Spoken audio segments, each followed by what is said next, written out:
ఒక సామాన్యుడు అతిథిగా దొరికి అన్నం తినడం మంచిదే, తక్కువని అనడానికి వీల్లేదు. కానీ ఒక మహాత్ముడు అన్నం తిన్నాడు అనుకోండి, ఆయన ప్రాణములు నిలబడ్డాయనుకోండి, ఆయన తిన్న అన్నం ఉత్తినే పోదు. ఎందుకు పోదు? ఆయన ఆ అన్నంతో నిలబెట్టుకున్నటువంటి ప్రాణశక్తిని భగవత్ సంబంధమైన విషయం గురించి ధ్యానం చేయడానికి ఉపయోగిస్తాడు. ఆయన తిన్న అన్నంలో ఉన్న శక్తిని 10 మందికి మంచి మాట చెప్పడానికి ఉపయోగిస్తాడు. కొంతమంది జీవితాలు మారడానికి ఆ మాట కారణమైతే, ఆ మాట కంఠంలోంచి పెగలడానికి ఆయన తిన్న అన్నంలోని శక్తి కారణమైంది. ఇప్పుడు ఆయన వలన జరిగినటువంటి పుణ్యం అంతట్లోనూ 6వ వంతు నీ ఖాతాలో పడుతుంది. మహాత్ముడు తినడానికి దొరకడం అంత తేలిక? తిని ఆయన కాదు అదృష్టవంతుడు, తినడానికి ఆయన దొరకడం నీ అదృష్టం. అది అన్ని వేళలా దొరికేది కాదు, ఈశ్వరానుగ్రహం కలిగితే దొరుకుతాడు అలాంటి వాడు. మహానుభావుడైనటువంటి రోమశ మహర్షి ధర్మరాజు గారిని తీర్థయాత్రకి తీసుకెళ్లినటువంటి వాడై ఆయనతో పలుకుతున్నాడు. ఇది విశ్వామిత్రుని యొక్క ఆశ్రమం.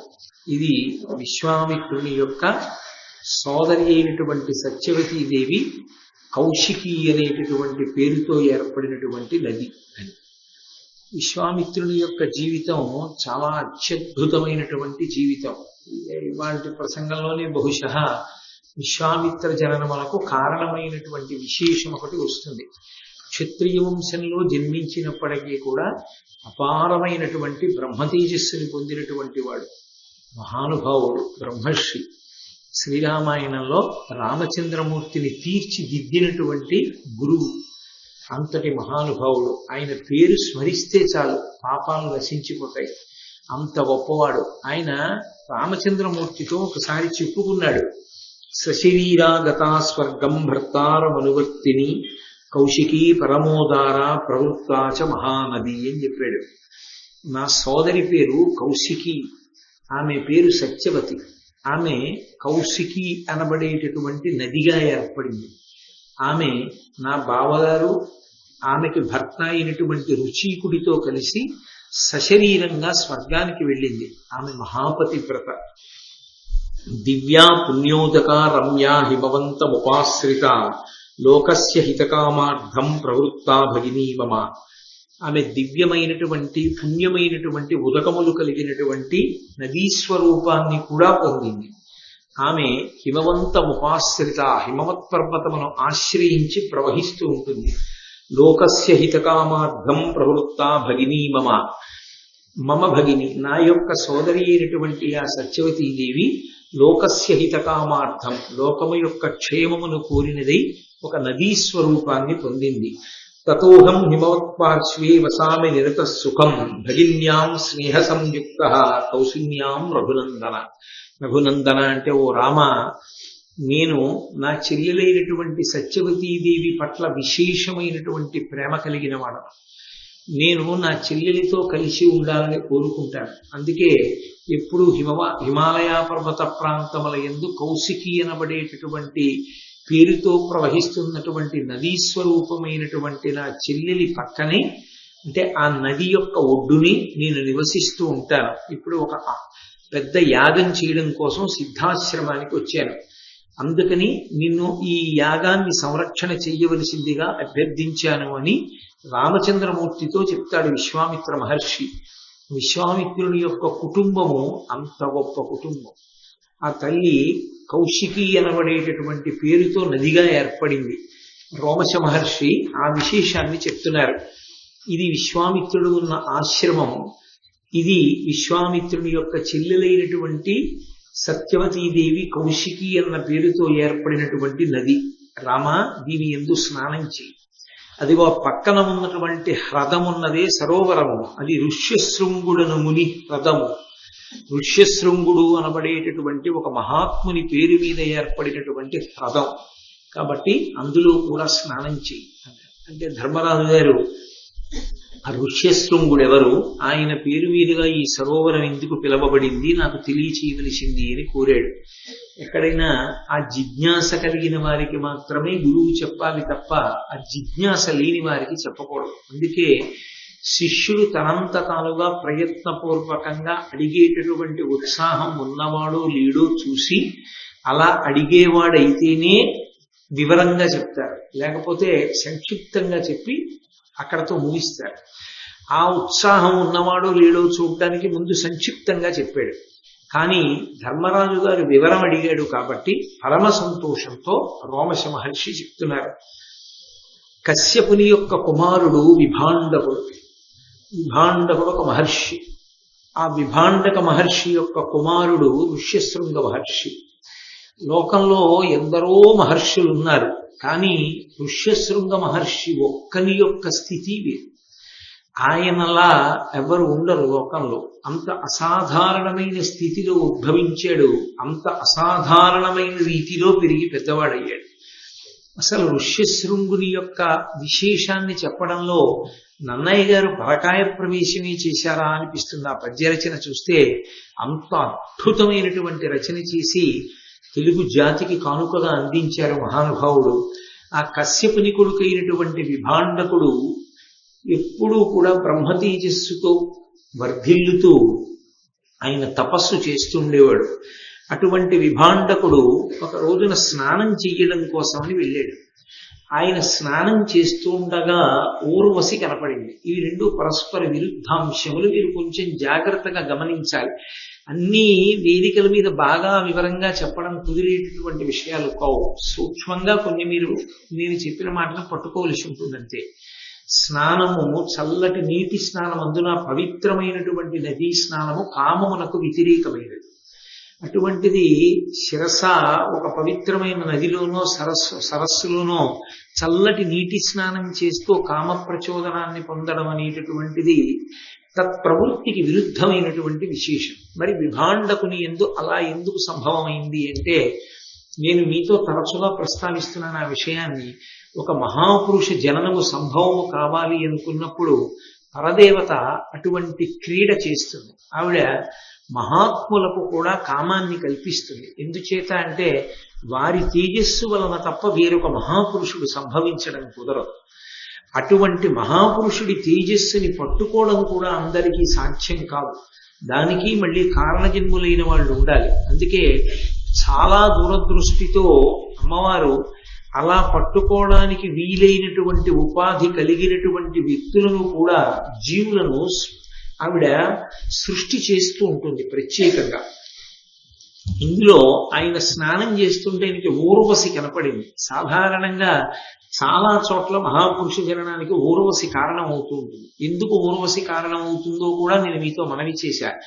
ఎంతో మంది అప్సరసలు నారాయణుడు తపస్సు చేస్తూ ఉండగా వచ్చి ఆయన్ని తపస్సు నుంచి విముఖుణ్ణి చేయడం కోసం నృత్యం చేశారు.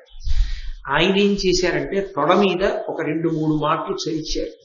ఆ తొడలో నుంచి ఒక అప్సరస పైకి వచ్చింది. ఆమె పేరు ఊర్వశి. ఊరువుల నుండి వచ్చింది కాబట్టి ఊర్వశి. ఆమె అందచందాలు చూసి మిగిలిన అప్సరసలు సిగ్గుపడి వెళ్ళిపోయారు. అంటే నిజానికి అందము కానీ ఆనందము కానీ మనలో ఉంటుంది తప్ప బయట ఉండదు అని చెప్పడానికి ఆయన తొడలోంచే ఉద్భవించింది ఊర్వశి. ఆ ఊర్వశి మహాపురుష జననమునకు కారణమవుతుంటుంది. నిన్న మీరు విన్నారు అగస్త్య మహర్షి యొక్క, ఆ తర్వాత వశిష్ఠ మహర్షి యొక్క జననమునకు ఊర్వశియే కారణం. అలాగే ఇక్కడ కూడా ఆయన ఊర్వశిని చూశాడు విభాండకుడు స్నానం చేస్తూ. ఆయన యొక్క తేజస్సు స్ఖలనమై ఆయన స్నానం చేస్తున్నటువంటి నదీ జలముల ఎద్దు పడిపోయింది. ఆయన స్నానం చేసి బయటికి వచ్చి వెళ్ళిపోయాడు. వెళ్ళిపోయిన తర్వాత ఈ నదీ ప్రవాహమునందు వెళ్ళిపోతున్నటువంటి ఆ తేజస్సుని, వీర్యాన్ని ఒక ఆడ దుప్పి, ఒక మృగి తాగింది. ఆ నీటిని దాహంతో తాగితే వీర్యం కూడా దాని కడుపులోకి వెళ్ళింది. వెళ్ళి ఆ లోపల ఒక పిల్లవాడు పెరిగాడు. ఆ పిల్లవాడు నా కొడుకే అన్న విషయాన్ని తన దివ్య దృష్టి చేత విభాండకుడు తెలుసుకున్నాడు. ఈ విషయాలు నన్నయ్య గారి భారతంలో ఉన్నవి కావు. నేను ఇతర పురాణాల్లోంచి కూడా కొన్ని సంకలనం చేస్తున్నాను, చేసి చెప్తున్నాను ఒక సమగ్రత కోసమని అలా ఆవిష్కరిస్తున్నాను. ఇందాక నేను చెప్పిన శ్లోకాలు కూడా భారతంలో కావు, కౌశికీ నదికి సంబంధించినవి, రామాయణం బాలకాండలో. నేను ఒక సమగ్రత కోసం కలిపాను అంతే వాటిని. కాబట్టి ఇప్పుడు ఆ విభాండకుడు గమనించాడు, ఈ దుప్పికి పుడుతున్నటువంటి పిల్లవాడు నా కొడుకే అని గమనించాడు. అసలు ఒక దుప్పి తాగి గర్భాన్ని పొందడం ఎలా సంభవం అవుతుంది? అలా సంభవం కాదు. అసలు సాధారణమైన స్త్రీకే విభాండకుడి తేజస్సు పట్టడం కష్టమైతే ఒక దుప్పి ఎలా పట్టుకోగలుగుతుంది? మరి దానికి ఏ తపస్సు ఉంది? నా క్షేత్రానికి ఆ యోగ్యత వస్తుంది అంటే దాని వెనక మళ్ళీ ఏదో కారణం ఉండాలి. మళ్ళీ మీరు ఇతర పురాణాలని, బ్రహ్మవైవర్తము, బ్రహ్మపురాణము మొదలైన వాటిని పరిశీలిస్తే ఒక విషయం అర్థమవుతుంది. చిత్రరథ అని ఒక అప్సరస, ఆమె ఒకప్పుడు ఇంద్రుడి సభలో నాట్యం చేస్తోంది. నాట్యం చేసేటటువంటి సమయంలో ఒక లక్షణం ఉంటుంది. వాళ్ళు సభని కానీ సభాధ్యక్షుణ్ణి కానీ, అంటే సాధారణంగా సభ ప్రీతి కొరకు నృత్యం చేస్తారు కాదు, ఎవరో ఒక్క చక్రవర్తి ప్రీతి కొరకు నృత్యం జరుగుతుంటే ఆయన వంక చూస్తూ చేస్తారు. అదే సమయంలో కొన్ని ఆడదుప్పులు, జింకలు, లేళ్లు మొదలైనవి అటుగా వచ్చాయి, ఆ సభాభవనం పక్కన తిరుగుతున్నాయి. ఎందుకో ఆవిడ దృష్టిని ఆకర్షించేవి. ఆవిడ ఇంద్రుడి వంక చూడడం మానేసి ఆ దుప్పుల వంక చూస్తూ నృత్యం చేసింది. ఇంద్రుడికి కోపం వచ్చింది, నువ్వు సభా సంప్రదాయాన్ని భంగం చేసావు. నృత్యం చేసేటప్పుడు ఎవరిని చూస్తూ చెయ్యాలో వాళ్ళని కాకుండా నీ మనసు దేనికి రంజిల్లిందో అటు చూసావు, అటు చూస్తూ ఇటు నృత్యం చేశావు. కాబట్టి సమగ్రత పోయింది. కాబట్టి దేని యందు మనసు పెట్టి నువ్వు సభా సంప్రదాయాన్ని ఉల్లంఘన చేశావో, ఆ కళకి అగౌరవం చేశావో, ఆ ప్రాణిగానే నువ్వు జన్మించు అన్నాడు. నీకు మోహం తీరిపోతుంది అన్నాడు. ఆమె ఆయన కాళ్ళ మీద పడింది. నిజమే, నేను చూసిన మాట వాస్తవమే, కానీ నేను దుప్పిగా వెళ్ళడానికి ఇబ్బంది కదా, ఏ బాణం చేతనో చచ్చిపోవాలి అంటే ఆయన అన్నాడు, కాదు, నువ్వు ఒక కారణ జన్ముడికి జన్మనిస్తావు. నువ్వు వెళ్ళినటువంటి కారణం చేత విభాండకుని యొక్క తేజస్సును నువ్వు స్వీకరిస్తావు. ఎందుకని? విభాండకుని యొక్క తేజస్సు అంటే సామాన్యం కాదు. ఒక మహాపురుష జననములకు అటువంటి తేజస్సు కలిగినటువంటి వారు, అటువంటి బ్రహ్మ తేజస్సు ఉన్నవారు, నిరంతరము బ్రహ్మమునందు రమించగలిగినటువంటి వాళ్లే ఉండాలి. అందుకే ఆయన పేరే విభాండకుడు. భాండం అంటే శరీరము, విభాండకుడు ఈ శరీరమునందు భ్రాంతి లేనివాడు, నిరంతరము ఆత్మనందు రమించేవాడు. ఆత్మగా రమించేవాడికి కామప్రచోదనం ఏమిటి? ఆయనకి స్నానం చేస్తుంటే ప్రచోదనం అవ్వడం ఏమిటి? ఊర్వశిని చూసి ఆయనకి రేతస్ఖలనం అవ్వడం ఏమిటి? అంటే ఒక మహాపురుష జననములకు కావలసిన ప్రాతిపదికని పరదేవత వేస్తోంది అని గుర్తు. అటువంటి మహాపురుషుడు పుడితే తప్ప ఎన్నో కార్యములు సమకూడవు. పుట్టాడు కనుకనే ఇవాళ శృంగేరి పీఠం వచ్చింది. శృంగేరి పీఠం వచ్చింది కాబట్టే శంకరాచార్యుల వారు, విద్యారణ్య స్వామి, చంద్రశేఖర భారతి, ఉగ్ర నృసింహ భారతి, సచ్చిదానంద శివాభినవ నృసింహ భారతి, భారతీతీర్థ మహాస్వామి, అభినవ విద్యాతీర్థ మహాస్వామి, ఇటువంటి ఎందరో మహాత్ములైనటువంటి పీఠాధిపతుల ఆ పీఠాన్ని అధిరోహించి జాతికంతటికీ మార్గదర్శకులు కాగలిగారు.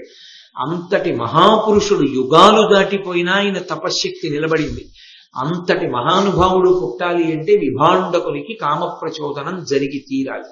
అది అమ్మవారి సంకల్పం. అందుకే మన్మధుడు ఆమెకి వశవర్తి అయి ఉంటాడు. ఆ తల్లి నువ్వు ఫలానా వారి మీదకి బాణం వెయ్యి అంటుంది. హరిస్వామారాధ్య ప్రణత జన సౌభాగ్య జననీ స్మరూపిత్వా నత్వా రతి నయన లేహ్యేన వపుషా అంటారు శంకరాచార్యులు వారి సౌందర్యలహరిలో.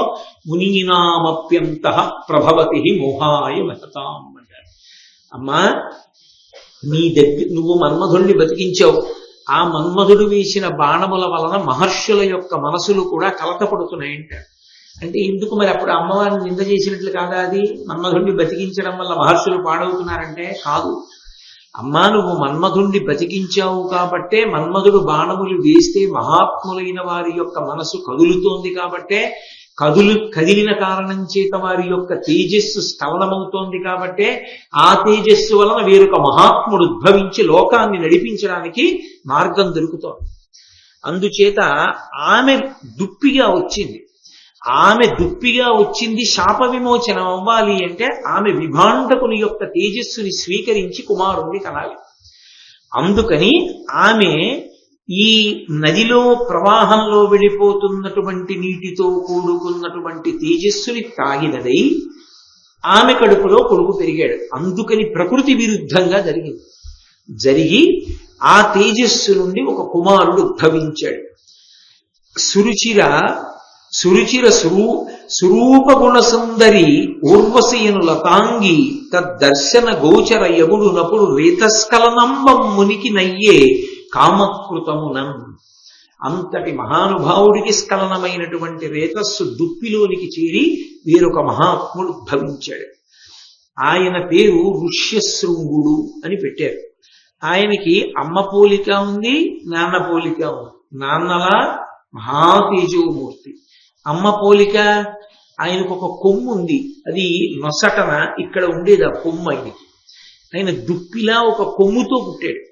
విభాండకుడు దివ్య దృష్టి చేత గమనించాడు, వాడు నా కుమారుడే, మహాతేజోమూర్తి, కారణజన్ముడై జన్మించాడు అని తెలుసుకున్నాడు.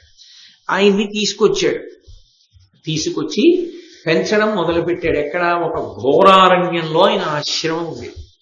దర్భలు తేవడానికి కానీ పళ్ళు తేవడానికి కానీ ఎప్పుడూ ఋష్యశృంగుడు వెళ్ళేవాడు కాదు. ఋష్యశృంగుని యొక్క జీవితం ఏమిటి అంటే వైదిక కర్మ, కాలము, ఈ రెండే.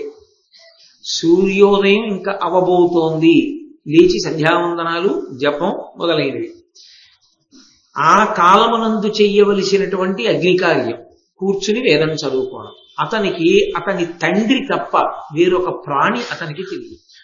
ప్రత్యేకించి మనుష్యులన్న వాళ్ళు ఆయనకి తెలియదు. ఆయనకి ఈ లోకంలో ఆడవాళ్ళు ఉంటారని, మగవాళ్ళు ఉంటారని ఆయనకి తెలియదు. ఎందుకని అంటే ఆయన తల్లి ప్రేమ తెలియదు. ఆయన కనీసం తల్లి దగ్గర పెరిగిన వాడు కాదు, అంతటి కారణజన్ముడు. ఒక దుప్పికి జన్మించాడు. ఆ దుప్పి మహాత్ముణ్ణి కనగానే శాప విమోచనమని ఇంద్రుడు అన్నాడు కనుక ఋష్యశృంగుడు పుట్టగానే ఆమె దేవలోకానికి వెళ్ళిపోయింది.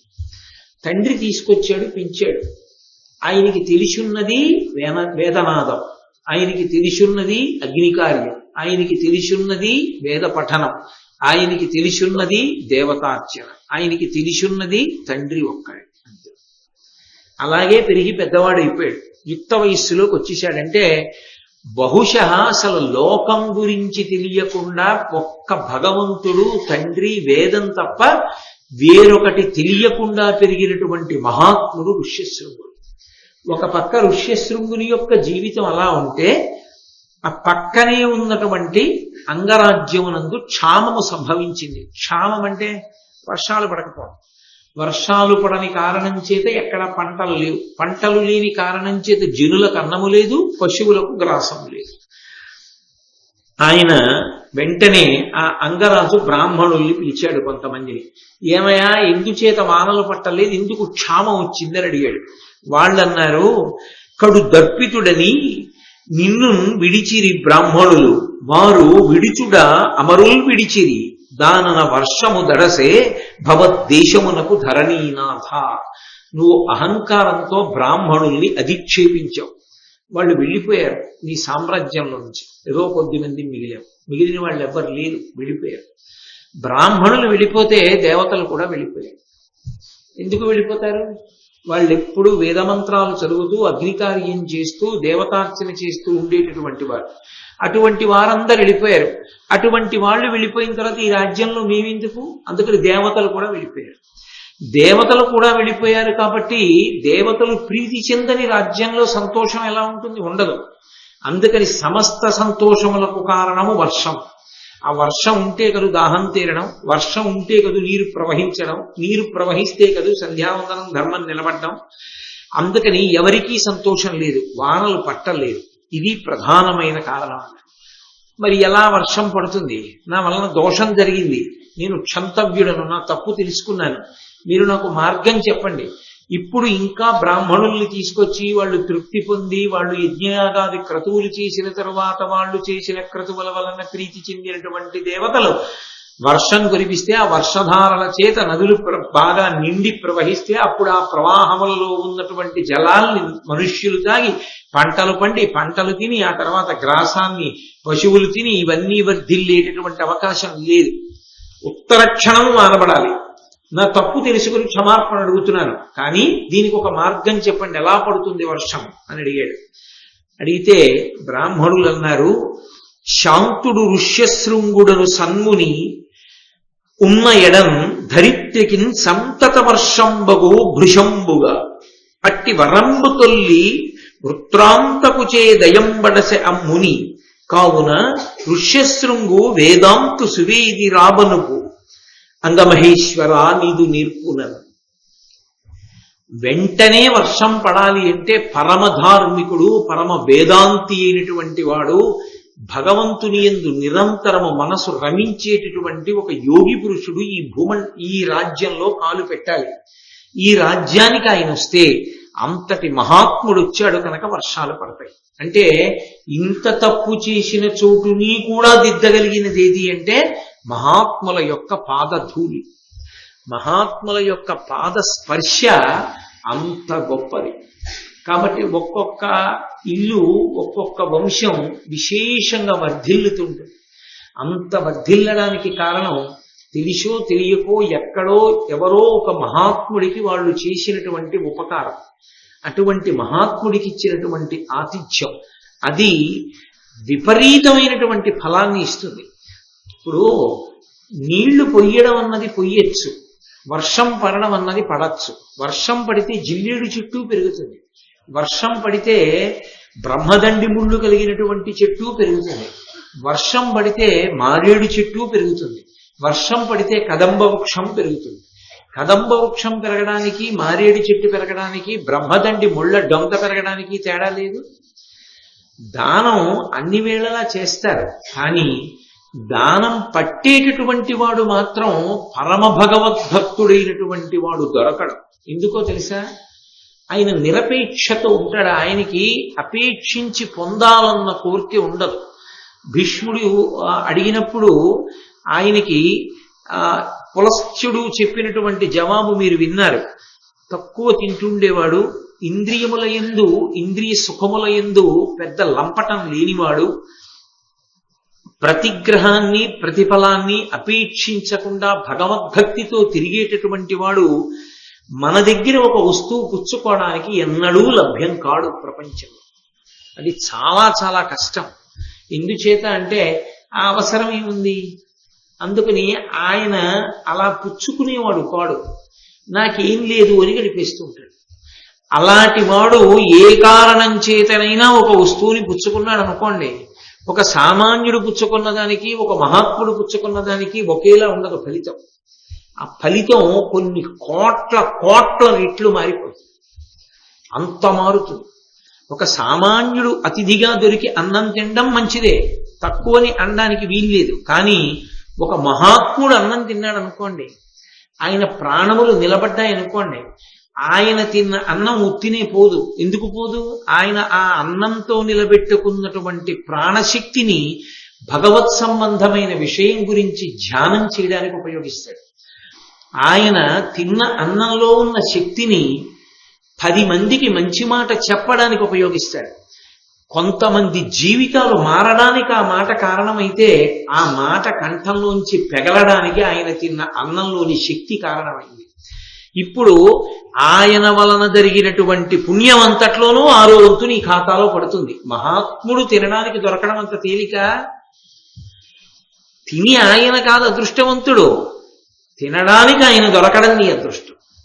అది అన్ని వేళలా దొరికేది కాదు, ఈశ్వరానుగ్రహం కలిగితే దొరుకుతాడు అలాంటి వాడు.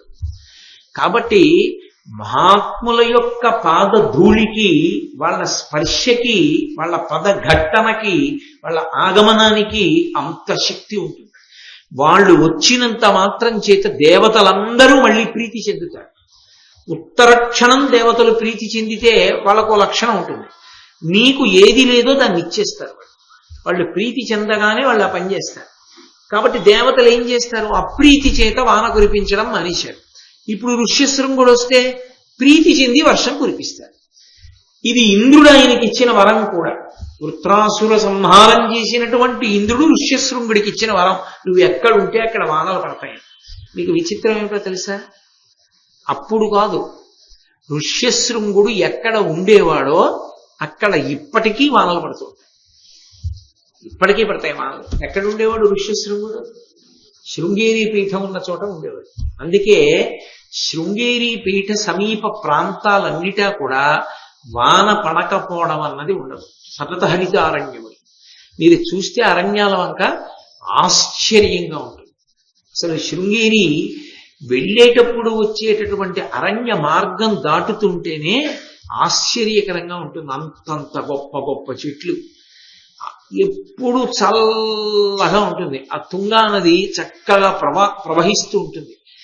అంతటి మహాపురుషుడు ఋష్యశృంగుడు అంటే ఆయన అక్కడ ఉండి వెళ్ళిపోయిన కారణం చేత ఎప్పటివాడు, ఎప్పటో త్రేతాయుగం, తర్వాత ద్వాపరయుగం, తర్వాత కలియుగం, ఇప్పటికీ అక్కడ ఆ శక్తి ఉంది. శంకర భగవత్పాదులు ఆయన తిరుగాడని ప్రదేశం లేదు. మహాత్ముడు నిజంగా ఎలా నడిచారో ఎలా వెళ్ళారో అని ఆశ్చర్యం వేస్తుంది. అందున చిత్రం ఏమిటంటే సరస్వతీదేవి ఈ లోకంలో అవతరించింది ఉభయ భారతి అన్న పేరుతో. బ్రహ్మగారు మండన మిశ్రుడు అన్న పేరుతో అవతరించాడు. ఆ మండన మిశ్రుడు ఉభయ భారతి దంపతులుగా ఉన్నారు, బ్రహ్మగారు సరస్వతి కనుక. శంకర భగవత్పాదులు ఆ మండన మిశ్రుడితో వాదన కొరకు యోగ శక్తితో వెళ్లి సూరులోంచి కిందకి దిగారు. మండన మిశ్రుడు తద్దినం పెడుతున్నాడు. ఇద్దరి మధ్య తర్వాత వాదం జరిగింది. ఉభయ భారతీయే సాక్షిగా ఉంది. ఓడిపోయాడు మండన మిశ్రుడు శంకరుల చేతిలో. ఓడిపోయి సన్యసించాడు. భర్త సన్యసించేశాడు. ఇంకా నాకు ఈ లోకంతో ఏం పని, అందుకని నేను బ్రహ్మలోకానికి వెళ్ళిపోతానని ఉభయ భారతి సరస్వతీదేవి కనుక వెళ్ళిపోతోంది. అది శంకరాచార్యుల వారు ఈ జాతికి చేసిన మహోపకారం. శంకరులు చేసిన మహోపకారం లాంటి ఉపకారం చేసిన వారు వేరొకరు లేరు. ఆ వెళ్ళిపోతున్నటువంటి సరస్వతీదేవిని నువ్వు వెళ్ళిపోతే ఈ జాతిలో ఈ దేశంలో మహాత్ములు ఎలా పుడతారు మళ్ళీ? కాబట్టి నిన్ను సేవించి నీ అనుగ్రహాన్ని పొంది మహాత్ములు జనించాలి కనుక నిన్ను ఇక్కడే ఉంచుతున్నానని వనదుర్గ మంత్రములతో కట్టారు. వనదుర్గా స్వరూపం అంటే మాటలు కాదు. అసలు వనదుర్గకి సంబంధించినటువంటి హోమం ఎప్పుడైనా మీరు చూశారో లేదో నాకు తెలియదు. వనదుర్గ హోమం జరిగేటప్పుడు కొన్ని మంత్రాలు చదువుతారు. ఆ మంత్రాలు వినడానికి భయం వేస్తుంది. అందరూ వినలేరు ఆ మంత్రాలు. గర్భిణీ స్త్రీలని ఉండద్దని చెప్తారు. అలా ఉంటాయి ఆ మంత్రాలు ఆ స్వాహాకారంతో ఇస్తున్నప్పుడు. అటువంటి స్వరూపం వనదుర్గ అంటే. అరణ్యాలు ఉన్న చోట తిరుగుతూ ఉంటుంది ఆవిడ. మన అదృష్టం ఏమిటంటే మనకి సమీప ప్రాంతంలో అన్నవరం దేవస్థానం యొక్క కొండ నడిచి ఎక్కుతుంటే కింద కనకదుర్గ, పైన వనదుర్గ కనపడుతుంది. ఆ తల్లి ఆ వనదుర్గకి సంబంధించిన మంత్రములతో కట్టారు శంకరాచార్యుల వారు సరస్వతీదేవిని. కట్టి భూమి మీదకి దింపారు. దింపితే ఆవిడ శంకరాచార్యుల వారి వెనక నడిచింది. ఎక్కడ నువ్వు వెనక్కి తిరిగి చూస్తావో, ఎక్కడ గజ్జల మోత ఆగిపోతుందో అక్కడ వెలుస్తారని శంకరులు వెళ్ళిపోతున్నారు. అసలు నిజంగా ప్రాంతం చూస్తే ఇప్పుడు మనకు ఆశ్చర్యం వేస్తుంది. మీరు బహుశా నాకు తెలిసి శృంగేరి వెళ్ళడము అంటే శృంగేరి రోడ్డు మీదకు ఉన్న ప్రాంతాన్ని చూసి ఉంటారు. కాదు అంటే అది అందరినీ అలా అనుమతించరు. కొంచెం ప్రత్యేకమైన అనుమతి ఉంటేనే వెళ్ళగలరు తప్ప లేకపోతే సాధ్యం కాదు. జగద్గురువుల యొక్క సన్నిధానాలు ఎక్కడున్నాయో ఆ వెనక ప్రాంతంలో కిందకి దిగితే తుంగా నది చుట్టి తిరుగుతుంది. అక్కడికి ఎడతారు. అక్కడ నిశ్శబ్దంగా కూర్చుంటే అపురూపమైనటువంటి పళ్ళు కొన్ని పండిపోయి చెట్ల నుంచి తమంత తాము రాలుతూ ఉంటాయి. అక్కడ కొన్ని ఆవాసములు ఉంటాయి. అందులో తపస్సు చేసుకునే వాళ్ళు, ఎప్పుడు భగవద్భక్తితో ఉండేవాళ్ళు ఉంటారు. ఇప్పటికీ అక్కడికి జింకలు, దుప్పులు, చెవుల పిల్లులు అవన్నీ వచ్చి ఆడుకుని వెళ్ళిపోతుంటాయి. శృంగేరిలో పావుని కూడా కొట్టరు, స్వేచ్ఛగా తిరుగుతుంటాయి పాములు. అక్కడికి వచ్చి ఆడుకుని వెళ్ళిపోతుంటాయి జింకల వీని. అట్లాంటి చోట ఆ శృంగేరి ప్రాంతంలో ఆ జగద్గురువుల యొక్క అధిష్టానం అవి ఎక్కడున్నాయో ఆ ప్రాంతాల వెనక్కి వెడితే అసలు ప్రకృతి శోభ అంటే ఏమిటో, ఆ అందం ఏమిటో చూడాలి. అలాంటి ప్రాంతంలో చీకటి పడ్డాక కాదు, ఇక్కడ ఎవ్వరూ లేకపోతే అని ఆలోచిస్తే పగటిపూట ఒక్కడూ నడవడం కష్టం. జగద్గురువులు అభిషేకం చేసేటటువంటి ప్రదేశం దగ్గర నుంచి ఆ ప్రత్యేకంగా అద్వైతం మీద పరిశోధన చేసేటటువంటి కేంద్రం వెనక నుంచి నడిస్తే వేద పాఠశాలలోంచి అరణ్యంలోంచి కాలభైరవుడి గుడికి దారి ఉంది. ఆ దారిలో నడిచి వెడుతూ ఉంటే అసలు ఒక్కడూ ఏ చీకటి పడ్డాకో ఇలా వెళ్ళగలడా అనిపిస్తుంది. అలాంటిది మహానుభావుడు శంకరాచార్యులు వారు ఆ రోజుల్లో 4 శిష్యులతో ఎలా వెళ్ళారో తెలియదు. వెడుతుంటే కప్పకి పాము పడగబట్టి కనపడింది సేద తీరుస్తూ. ఇది సృష్టి విరుద్ధం. కప్ప డస్సిపోతే పాము పడగెలా పట్టింది, నీడనెందుకు ఇచ్చిందని అంతర్ముఖులై ఆలోచించారు. అది ఋష్యశృంగుడు తపస్సు చేసిన ప్రదేశం. ఇక్కడ ఋష్యశృంగుడు ఉన్నాడు కాబట్టి ఇక్కడ వానలకి ఏమాత్రం లోటు ఉండదు. ఇక్కడ శారదాదేవిని ప్రతిష్ఠ చేస్తాను. ఎందుచేత అంటే వచ్చేటటువంటి పీఠాధిపతులందరూ గొప్ప తపశ్చక్రవర్తులవుతారని. భారతదేశం మొత్తానికి సార్వభౌమ పీఠము శృంగగిరి పీఠము. ఏ రెండు పీఠాల మధ్యనైనా ఏదైనా విషయంలో అభిప్రాయ భేదాలు వస్తే ఎవరు దాని మీద తీర్మానం చేసి చెప్పగలరు అంటే ఒక్క శృంగగిరి పీఠాధిపతులదే అధికారం. శంకరులు స్థాపించినటువంటి పీఠాలలో ఏ పీఠానికైనా ఇంకొక పీఠంతో ఏ విషయం మీదైనా వాదన వస్తే దాన్ని ఇది సత్యము అని చెప్పే అధికారం శృంగగిరి పీఠాధిపతులది. అంటే అందుకే వారు శారదా నవరాత్రుల్లో రత్నాలతో కూడుకున్నటువంటి కంబళి ధరిస్తారు. ధరించి అపర శారదాస్వరూపమై నడయాడుతారు. అంతటి తపశ్శక్తి సంపన్నులైతే తప్ప పీఠాన్ని అధిరోహించి కూర్చోవడం కుదరదు. శారద పలుకుతూ ఉంటుంది వాళ్ళకి, వాళ్లే నడిచే శారదాస్వరూపమై ఉంటారు. అటువంటి శారదాస్వరూపాన్ని ప్రతిష్ఠ చేశారు అక్కడ. దీంట్లో ఇప్పుడు ఉన్నటువంటి మూర్తి కాదు, చందనదారునందు ప్రతిష్ఠించారు శంకరాచార్యులు. ఇప్పటికీ మీరు విద్యాశంకర దేవాలయంలోకి వెళ్ళి తేరిపారి చూస్తే ఒక మూల కూర్చుని ఉంటుంది, ఎవరో ముత్తైదువు కూర్చున్నట్టు ఉంటుంది. అది శంకరాచార్యులు వారు ప్రతిష్ఠించిన మూర్తి. తర్వాత కాలంలో మహాపురుషులు అపర శంకరాచార్యుల వారు, విద్యారణ్యుల వారు వచ్చి ఆ చందన ప్రతిమలో ఉన్నటువంటి అమ్మవారి శక్తిని ఆకర్షించి స్వర్ణమూర్తిలో ప్రవేశపెట్టి ఇప్పుడు ఉన్నటువంటి శారదని ప్రతిష్ఠించారు. అటువంటి తేజోమూర్తులైన మహాపురుషులు ఉన్నటువంటి ప్రదేశం శృంగేరి అంటే ఋష్యశృంగుడి శక్తి ఏమిటో మీరు ఆలోచించవచ్చు. 2 యుగాల క్రితం ఆయన అక్కడ తపస్సు చేస్తే ఇప్పటికీ ఆ తపశ్శక్తి యొక్క సంపన్నత అక్కడ అలా పరిఢవిల్లుతుంది. అంత గొప్పవాడు ఋష్యశృంగుడు అంటే. ఆయన పేరు చెప్పుకుంటే చాలు పాపాలు పోతాయి. అటువంటి మహానుభావుడు. ఆయన గాని వచ్చాడా దేవతలు ప్రీతి చెంది వానబడుతుంది. ఇప్పటి వరకు అప్రీతి చెందిన దేవతలు, నువ్వు ఏ బ్రాహ్మణుల్ని అవమానిస్తే దేవతలు వెళ్ళిపోయారో వాళ్ళందరూ తిరిగి వస్తారు, సంతోషిస్తారు.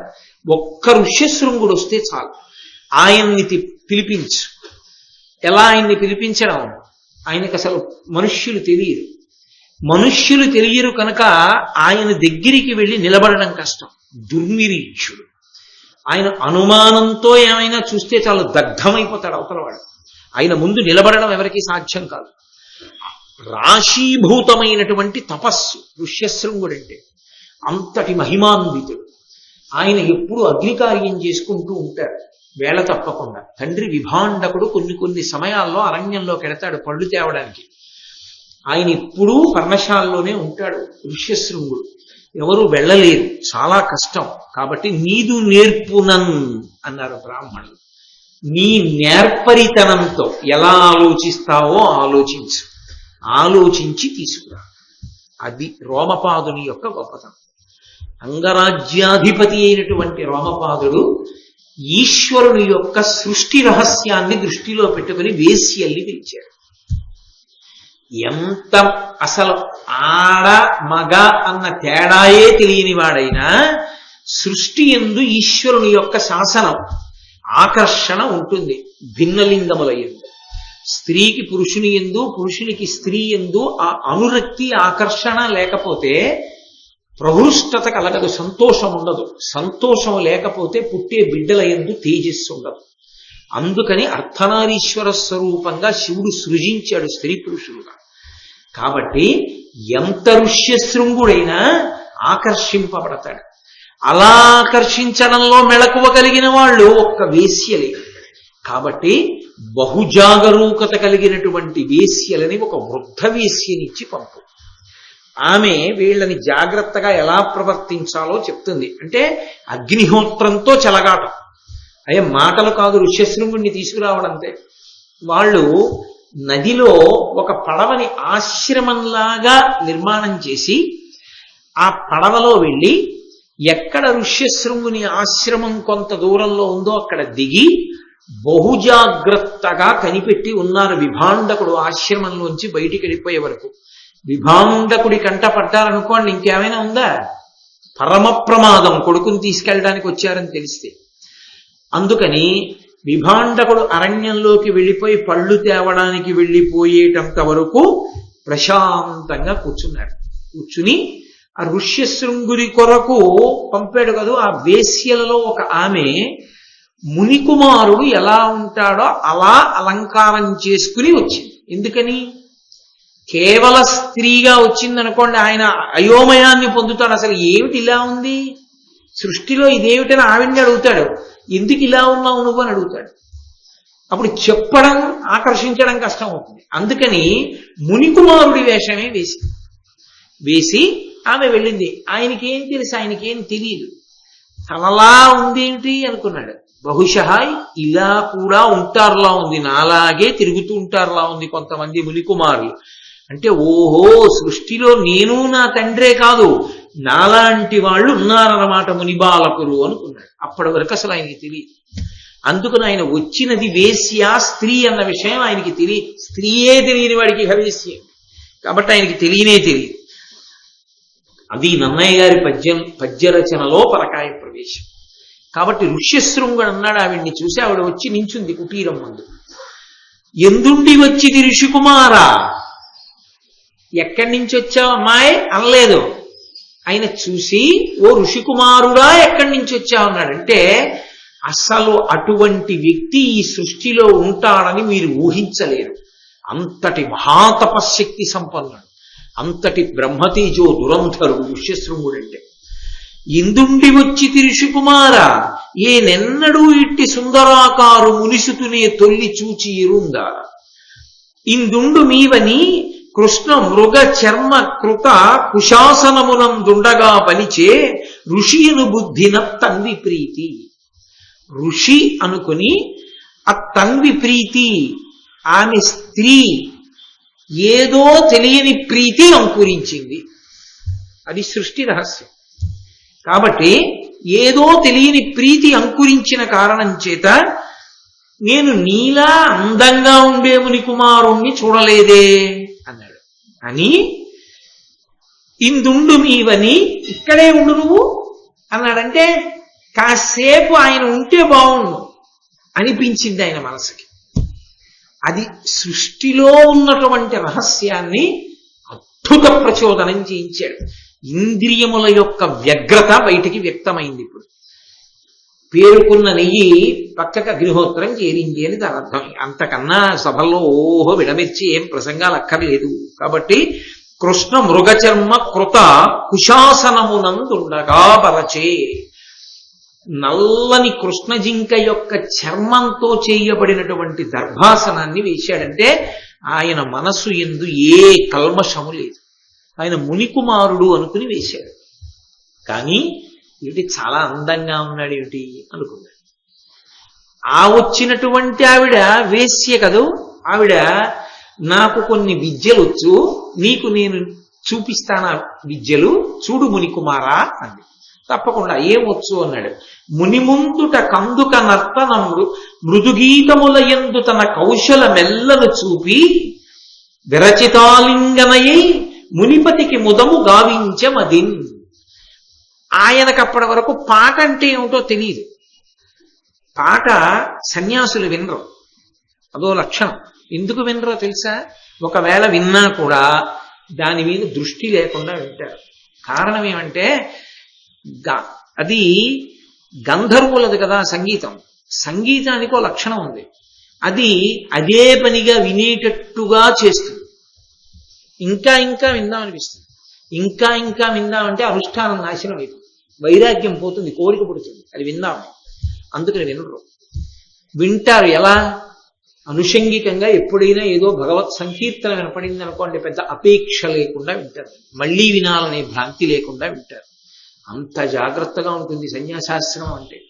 కాబట్టి ఆయన ఎప్పుడూ పాట వినలేదు.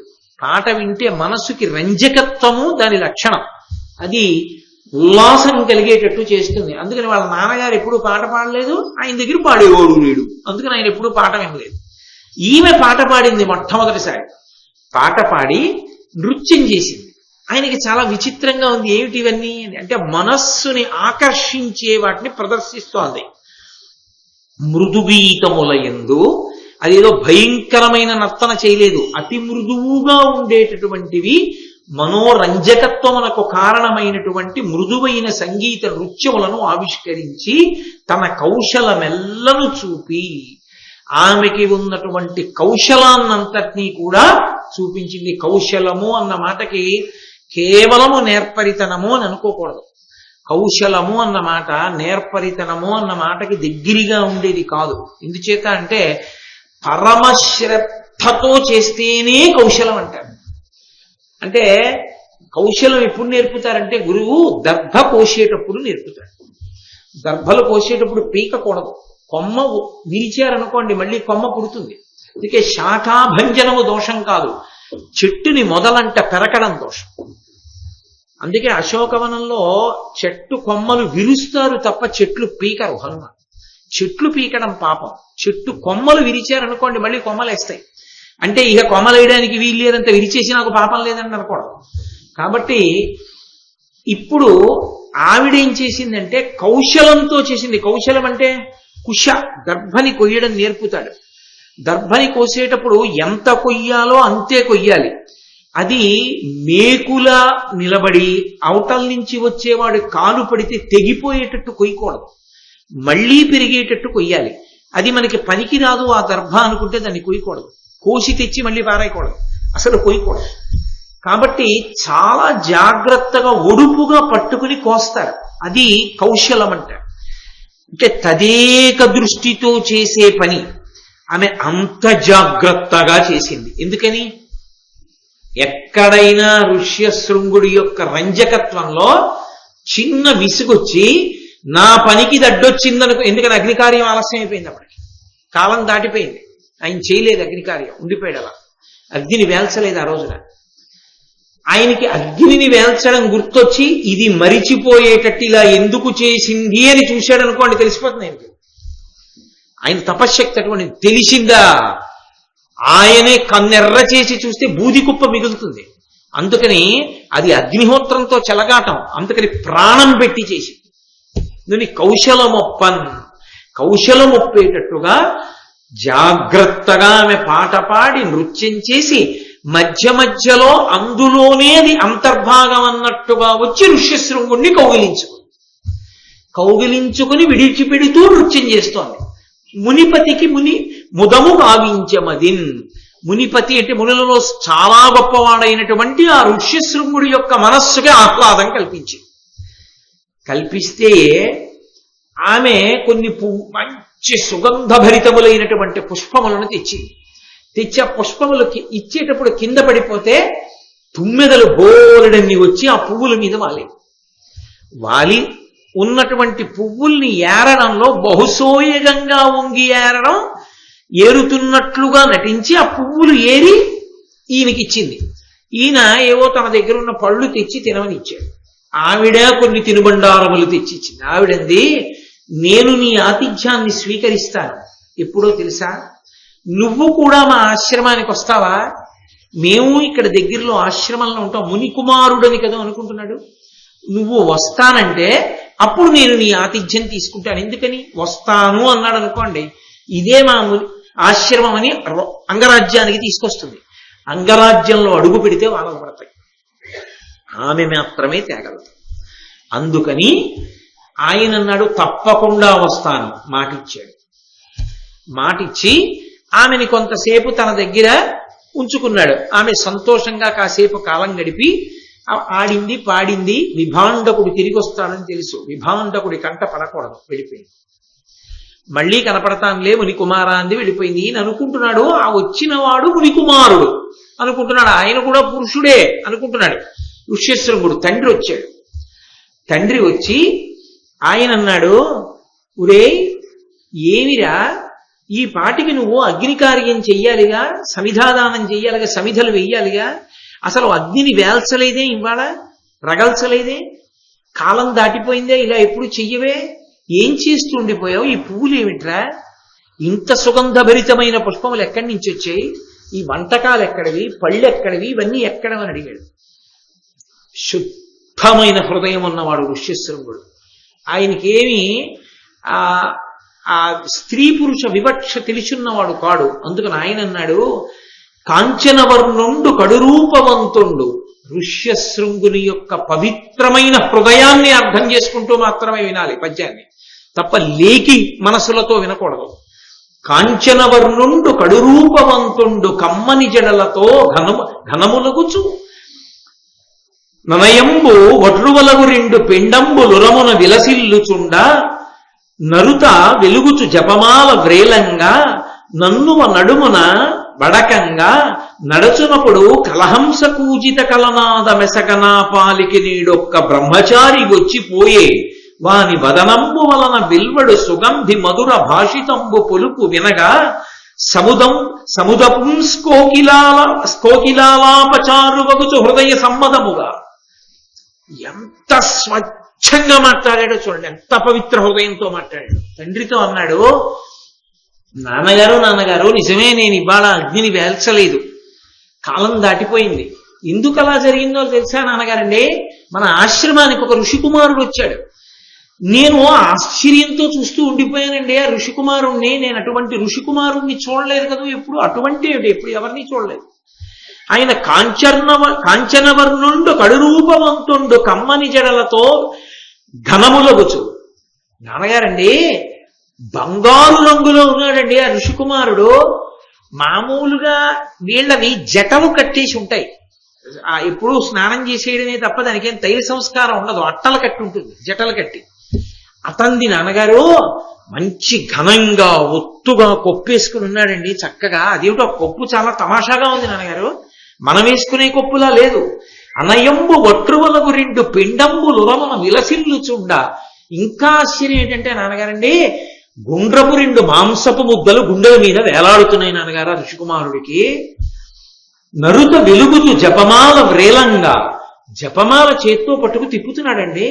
నన్నువ నడుమును వడకంగా, నడిచేటప్పుడు నడుము ఎంత సన్నగా ఉందంటే ఉణుకుతోందా అన్నట్టుగా ఉన్నాడండి. నడచునప్పుడు కలహంస కూజిత కలనాద మెసకనా పాలికి నేడొక్క బ్రహ్మచారి వచ్చిపోయే. అతను నడుస్తుంటే హంసలు నడుస్తున్నాయా అన్నట్టుగా ఉంది నాన్నగారు, అంత అందంగా నడుస్తున్నాడండి, మనలా నడవట్లేదు. వాని వదనంబు వలన వెల్వడు సుగంధి మధుర భాషితంబు పొలుచు వినగా సముద పుంస్కోకిలాలాపచారు వగుచు హృదయ సమ్మదముగా.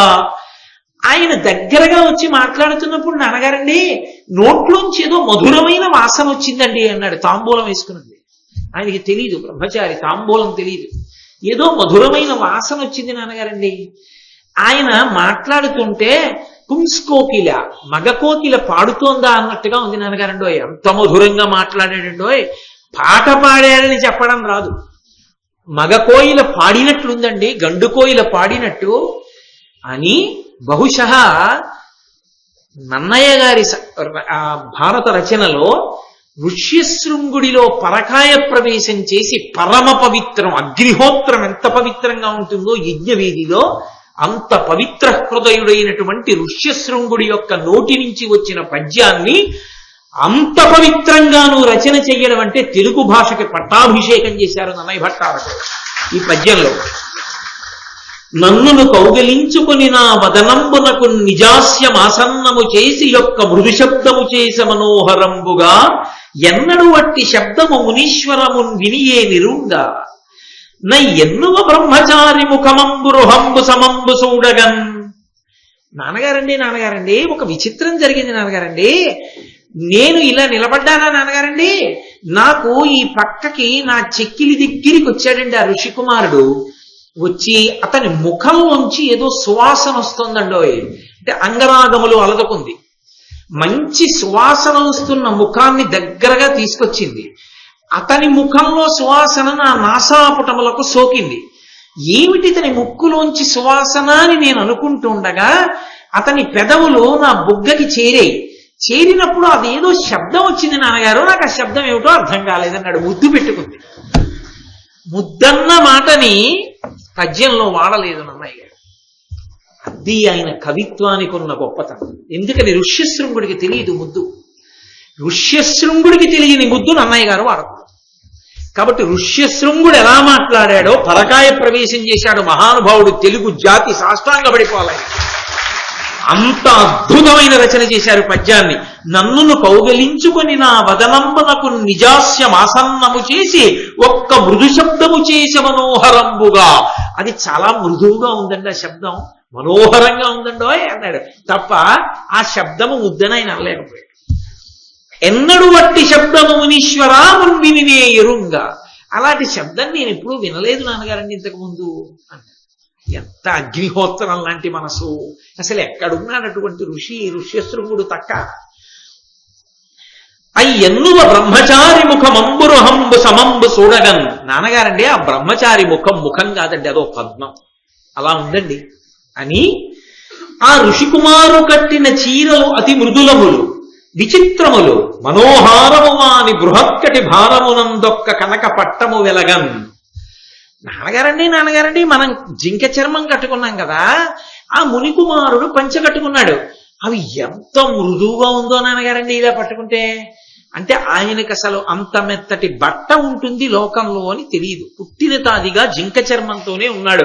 అంటే ఎంతటి ఊర్ధ్వరేతస్కుడో, ఎంతటి బ్రహ్మచర్యమునందు ఓలలాడేవాడో చూడండి. కాబట్టి నాన్నగారండి నేను ఇప్పుడు ఇటువంటి బట్ట చూడలేదు నాన్నగారండి అని.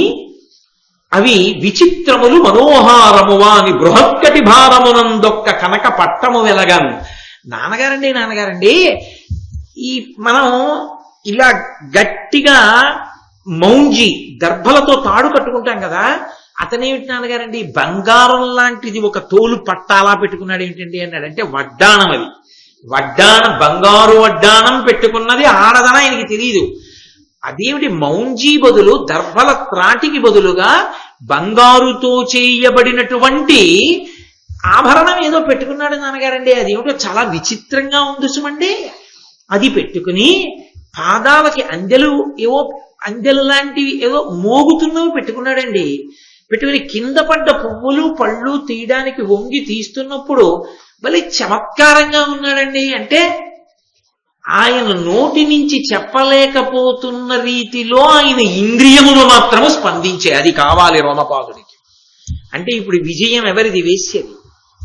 ఆమె సాధించింది కావాలనుకున్నది ఆయన మనసులోకి ప్రవేశించింది.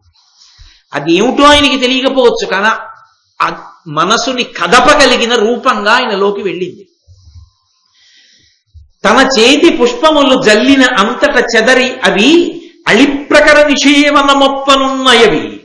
ఈ వనకుసుమములట్లు కావు వరగంధంబున్. నాన్నగారండి ఆమె పువ్వులు తెచ్చిందండి, మీరు పూజకు వాడుకోండి అని. అదిగో ఆ పువ్వులు చూడండి, వాటి నిండా తుమ్మెదలే. నాన్నగారు మనం కూడా పూజకి పువ్వులు వాడతాం కదా, వాటి మీద ఇప్పుడు తుమ్మెదలు వాలవు. విభాండకుడు తెల్లబోయాడు. ఆడది అని కాని ముని ఎవరో కాంత అని కాని అనలేదు, ముని కుమారుడు అన్నాడు. కాబట్టి విభాండకుడు కుమారుడు ఎవరో ముని కుమారుణ్ణి చూశాడు, ఇప్పటిదాకా ఎవరిని చూడలేదుగా, ఎవరో ముని కుమారుణ్ణి చూసి అబ్బాయి ఎంత బాగున్నాడు అనుకున్నాడు. అనుకుని ఎందుకైనా మంచిదని అనుమానం వచ్చి ఆయన అన్నాడు, ఉరే నాయనా, తపస్సుని చెడగొట్టడానికి రాక్షసులు తిరుగుతూ ఉంటారు మాయావేషాల్లో.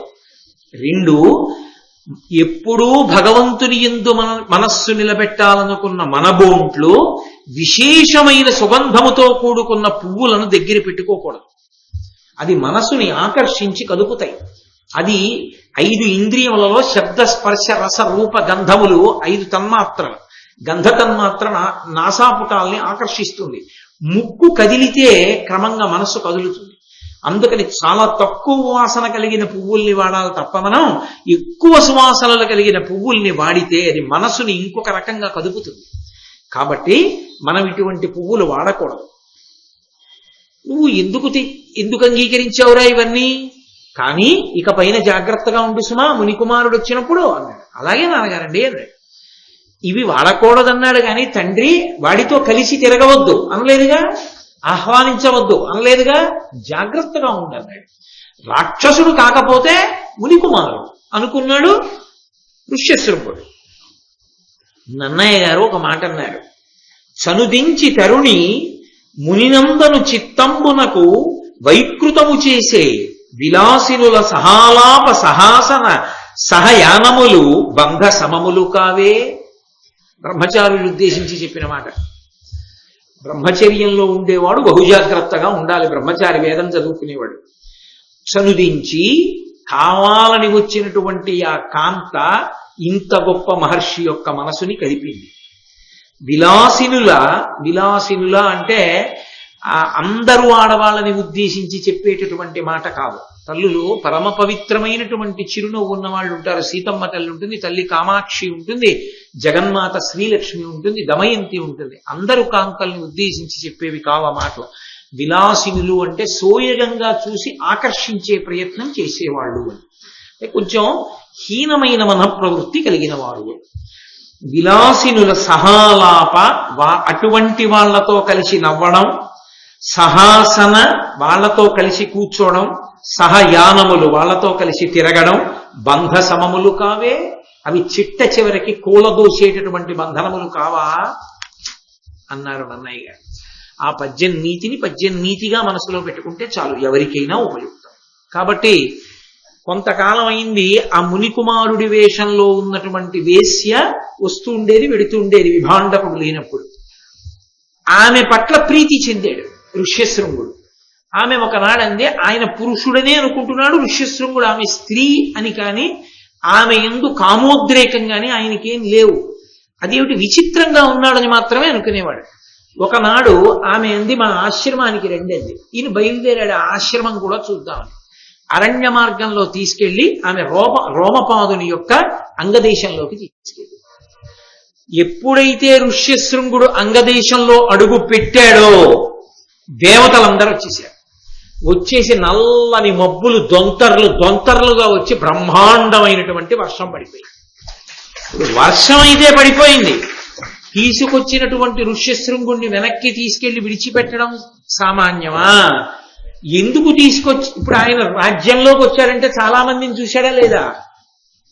చాలా మందిని, జానపదుల్ని, నరుల్ని, ఇంతమందిని చూశాడుగా. జంతువుల్ని, తల్లులు, తండ్రులు, కొడుకులు, కూతుళ్ళు, కోడళ్ళు, అల్లుళ్ళు, మనవలు, మునిమనవలు, ఇంతమంది, గృహస్థు, ఆశ్రమాలు, బంధనాలు అన్ని చూశాడు కదూ. మరి ఎలా విభాండకుడికి తెలిస్తే? అంటే నా కొడుకు తపశ్శక్తిని ఇలా వాడుకున్నావా అంటే, అందుకని చాలా తెలివైన వాడు రోమపాదుడు. కొంతకాలం పాటు ఒక ఉద్యానవనంలో గోశాలయం నుంచి తరువాతి కాలమనందు తన అంతఃపురానికి తీసుకెళ్లి తన యొక్క కుమార్తె అయినటువంటి శాంతాదేవినిచ్చి వివాహం చేశాడు. ఎప్పుడో అప్పుడు బ్రహ్మచర్యాన్ని విడిచిపెట్టి గృహస్థాశ్రమంలోకి వెళ్ళవలసిందేగా. అందుకని శాంతాదేవినిచ్చి వివాహం చేశాడు. ఆ శాంతాదేవితో వివాహం చేసుకున్నాడు. ఎంతో సంతోషంగా అక్కడ ఉన్నాడు ఋష్యశృంగుడు. విభాండకుడు ఏమిరా కొడుకు కనపట్టలేదు అని చూశాడు. చూసి ఒక్కసారి దివ్య దృష్టితో చూస్తే ఆయనకి తెలిసింది అక్కడ ఉన్నాడని. ఆయన్ని వెతుక్కుంటూ వెడుతూ ఉంటే ఒక చోటికి వెళ్ళి అడిగేసరికి పెద్ద గోసంపద కనపడింది. ఇదంతా ఋష్యశృంగుడిదే, విభాండక మహర్షి నీ కుమారుడిదే అన్నారు. వీడు ప్రయోజకుడు అయ్యాడు రా, గృహస్థాశ్రమంలోకి వెళ్ళాడు, తగిన ఇల్లాలు దొరికింది వీడికి, నాకు ఒక సమస్య తప్పింది, మంచి ఇల్లాలనే పొందాడని వెళ్ళి చాలా సంతోషించాడు. ఆ శాంతాదేవి యొక్క శీలాన్ని చూశాడు. ఇంత మంచి కోడలు రావడం కన్నా కావలసింది ఏముంది? కాబట్టి నా ఆశ్రమం తరించిందని వెళ్ళి తన కొడుకుని కోడల్ని కూడా ఆహ్వానించి ఇద్దరిని వెంట పెట్టుకుని తన ఆశ్రమ ప్రాంగణానికి చేరుకున్నాడు. తర్వాత ఋష్యశృంగునికి కుమారులు కలిగారు. ఆ విధంగా ఋష్యశృంగుని యొక్క రాక చేత వానలు పడ్డాయి. అంతటి మహాతపోశక్తి సంపన్నుడైనటువంటి ఋష్యశృంగుడు, ధర్మరాజా ఇదిగో ఇక్కడకొచ్చి స్నానం చేసి ఉన్నాడు, అందుకే ఈ సరోవరం ఆయన పేరు మీదుగా వచ్చింది. ఇప్పుడు నువ్వు విశ్వామిత్రుడున్న ఆశ్రమంలో ప్రవేశించి చక్కగా నమస్కారం చేసి ఆ పక్కన ఉన్న కౌశికీ నదిలో స్నానం చేసి, అదిగో ఋష్యశృంగ మహర్షి స్నానం చేసినటువంటి ఆ తటాకమునందు నువ్వు కూడా స్నానం చేయి. దాని చేత నువ్వు అపారమైనటువంటి ఈశ్వర కృపని పొందుతావని రోమశ మహర్షి ధర్మరాజు గారికి చెప్తే, ధర్మరాజు గారు ఆ తటాకముల యందు, ఆ నది యందు తటాకమునందు స్నానం చేశారు. తర్వాత వాళ్ళు అటుగా వెడుతుంటే ఒక నదీ తీరాన్ని వెంబడిస్తూ వెళ్ళిపోతే ఈశాన్య దిక్కుగా ఒక గొప్ప నది ఒకటి కనపడింది. దానికి వైతరిణి అని పేరు ఆ నదికి. అక్కడికి తీసుకెళ్లి రోమస మహర్షి ఒక మాట చెప్పారు, నువ్వు ఈ వైతరిణి నదిలోకి ద్రౌపదీదేవితో నీ తమ్ముళ్లతో కలిసి దిగి చాలా జాగ్రత్తగా స్నానం చేయి. ఈ నదీ స్నానం చేసినప్పుడు చక్కగా పరమభక్తితో ఎవరు చేస్తారో వాళ్ళకి దేవతలందరి యొక్క అనుగ్రహం కలుగుతుంది. కాబట్టి నువ్వు స్నానం చేయవలసింది అన్నారు. ఒక్కొక్క నది యొక్క శక్తి అలా ఉంటుంది. వెంటనే ధర్మరాజు గారు ఆ నదిలోకి దిగి స్నానం చేశాడు. స్నానం చేసి బయటికి వచ్చాడు. ముందు స్నానం చేసిన వాడు రోమస మహర్షి, ధౌమ్యుడు, బ్రాహ్మణులు చేశారు, ధర్మరాజు గారు చేశాడు. చేసి వచ్చిన తర్వాత అడిగాడు రోమస మహర్షి, చేశావా స్నానం? ఇప్పుడు నదీ స్నానం వల్ల నువ్వు తేజస్సు పొందావన్నాడు. ఆయన అన్నాడు, ధర్మరాజు గారు, నేను ఆ నదిలో స్నానం చేసి నిలబడినప్పుడు నాకు సమస్త లోకములు కనపడ్డాయి. వైఖానసులు చేస్తున్నటువంటి వేదనాదం నాకు వినపడింది అన్నాడు. వెంటనే రోమశ మహర్షి అన్నాడు, నువ్వు కారణజన్ముడివి, నువ్వు సామాన్యుడివి కావు, నువ్వు విశేషమైనటువంటి తేజస్సు కలిగిన వాడివి. అందుకే ఇక్కడికి 30,000 యోజనముల దూరంలో చేస్తుంటారు వైఖానసులు ఆ వేదనాదాన్ని. అది నీకు వినపడింది ఈ నదిలో నిలబడిన కారణం చేత. దానివల్లనే తెలుస్తోంది నువ్వు ఎంతటి తేజోమూర్తివో. అంత గొప్ప నది, అటువంటి స్నానం చేసి అటువంటి దర్శనాన్ని పొందావు. నీ వంటి వాడితో కలిసి యాత్రకి రావడం నా అదృష్టం. రావయా ధర్మరాజా అని రోమశ మహర్షి ఆయన్ని తీసుకుని వెడుతూ ఒక ప్రత్యేకమైన ప్రదేశానికి తీసుకెళ్లి చెప్పారు. ఈ ప్రదేశంలో విశ్వకర్మ దక్షిణ భారతదేశం దక్షిణాన ఉన్నటువంటి అరణ్యములతో కొండలతో సహా భూమినంతటినీ కూడా ఒకానొకప్పుడు యజ్ఞం చేసి ఆ యజ్ఞంలో ఋత్విక్కుగా ఉన్నటువంటి కశ్యప ప్రజాపతికి దానం చేశాడు. దానం చేస్తే ఈ దక్షిణ దిక్కున ఉన్న భూమంతా కశ్యప ప్రజాపతికి చెందింది. చెందితే భూమికి ఆగ్రహం కలిగింది, నేను కశ్యప ప్రజాపతికి చెందను, నేను ఆయన చేత స్వీకరింపబడనని ఆమె సముద్రంలోకి వెళ్ళిపోయింది. వెళ్ళిపోతే తనకి ధారపోయబడినటువంటి భూమి తనకి దక్కకుండా ఉండడం తనకి అవమానం కనుక కశ్యప ప్రజాపతి తపస్సు చేశారు భూదేవి గురించి.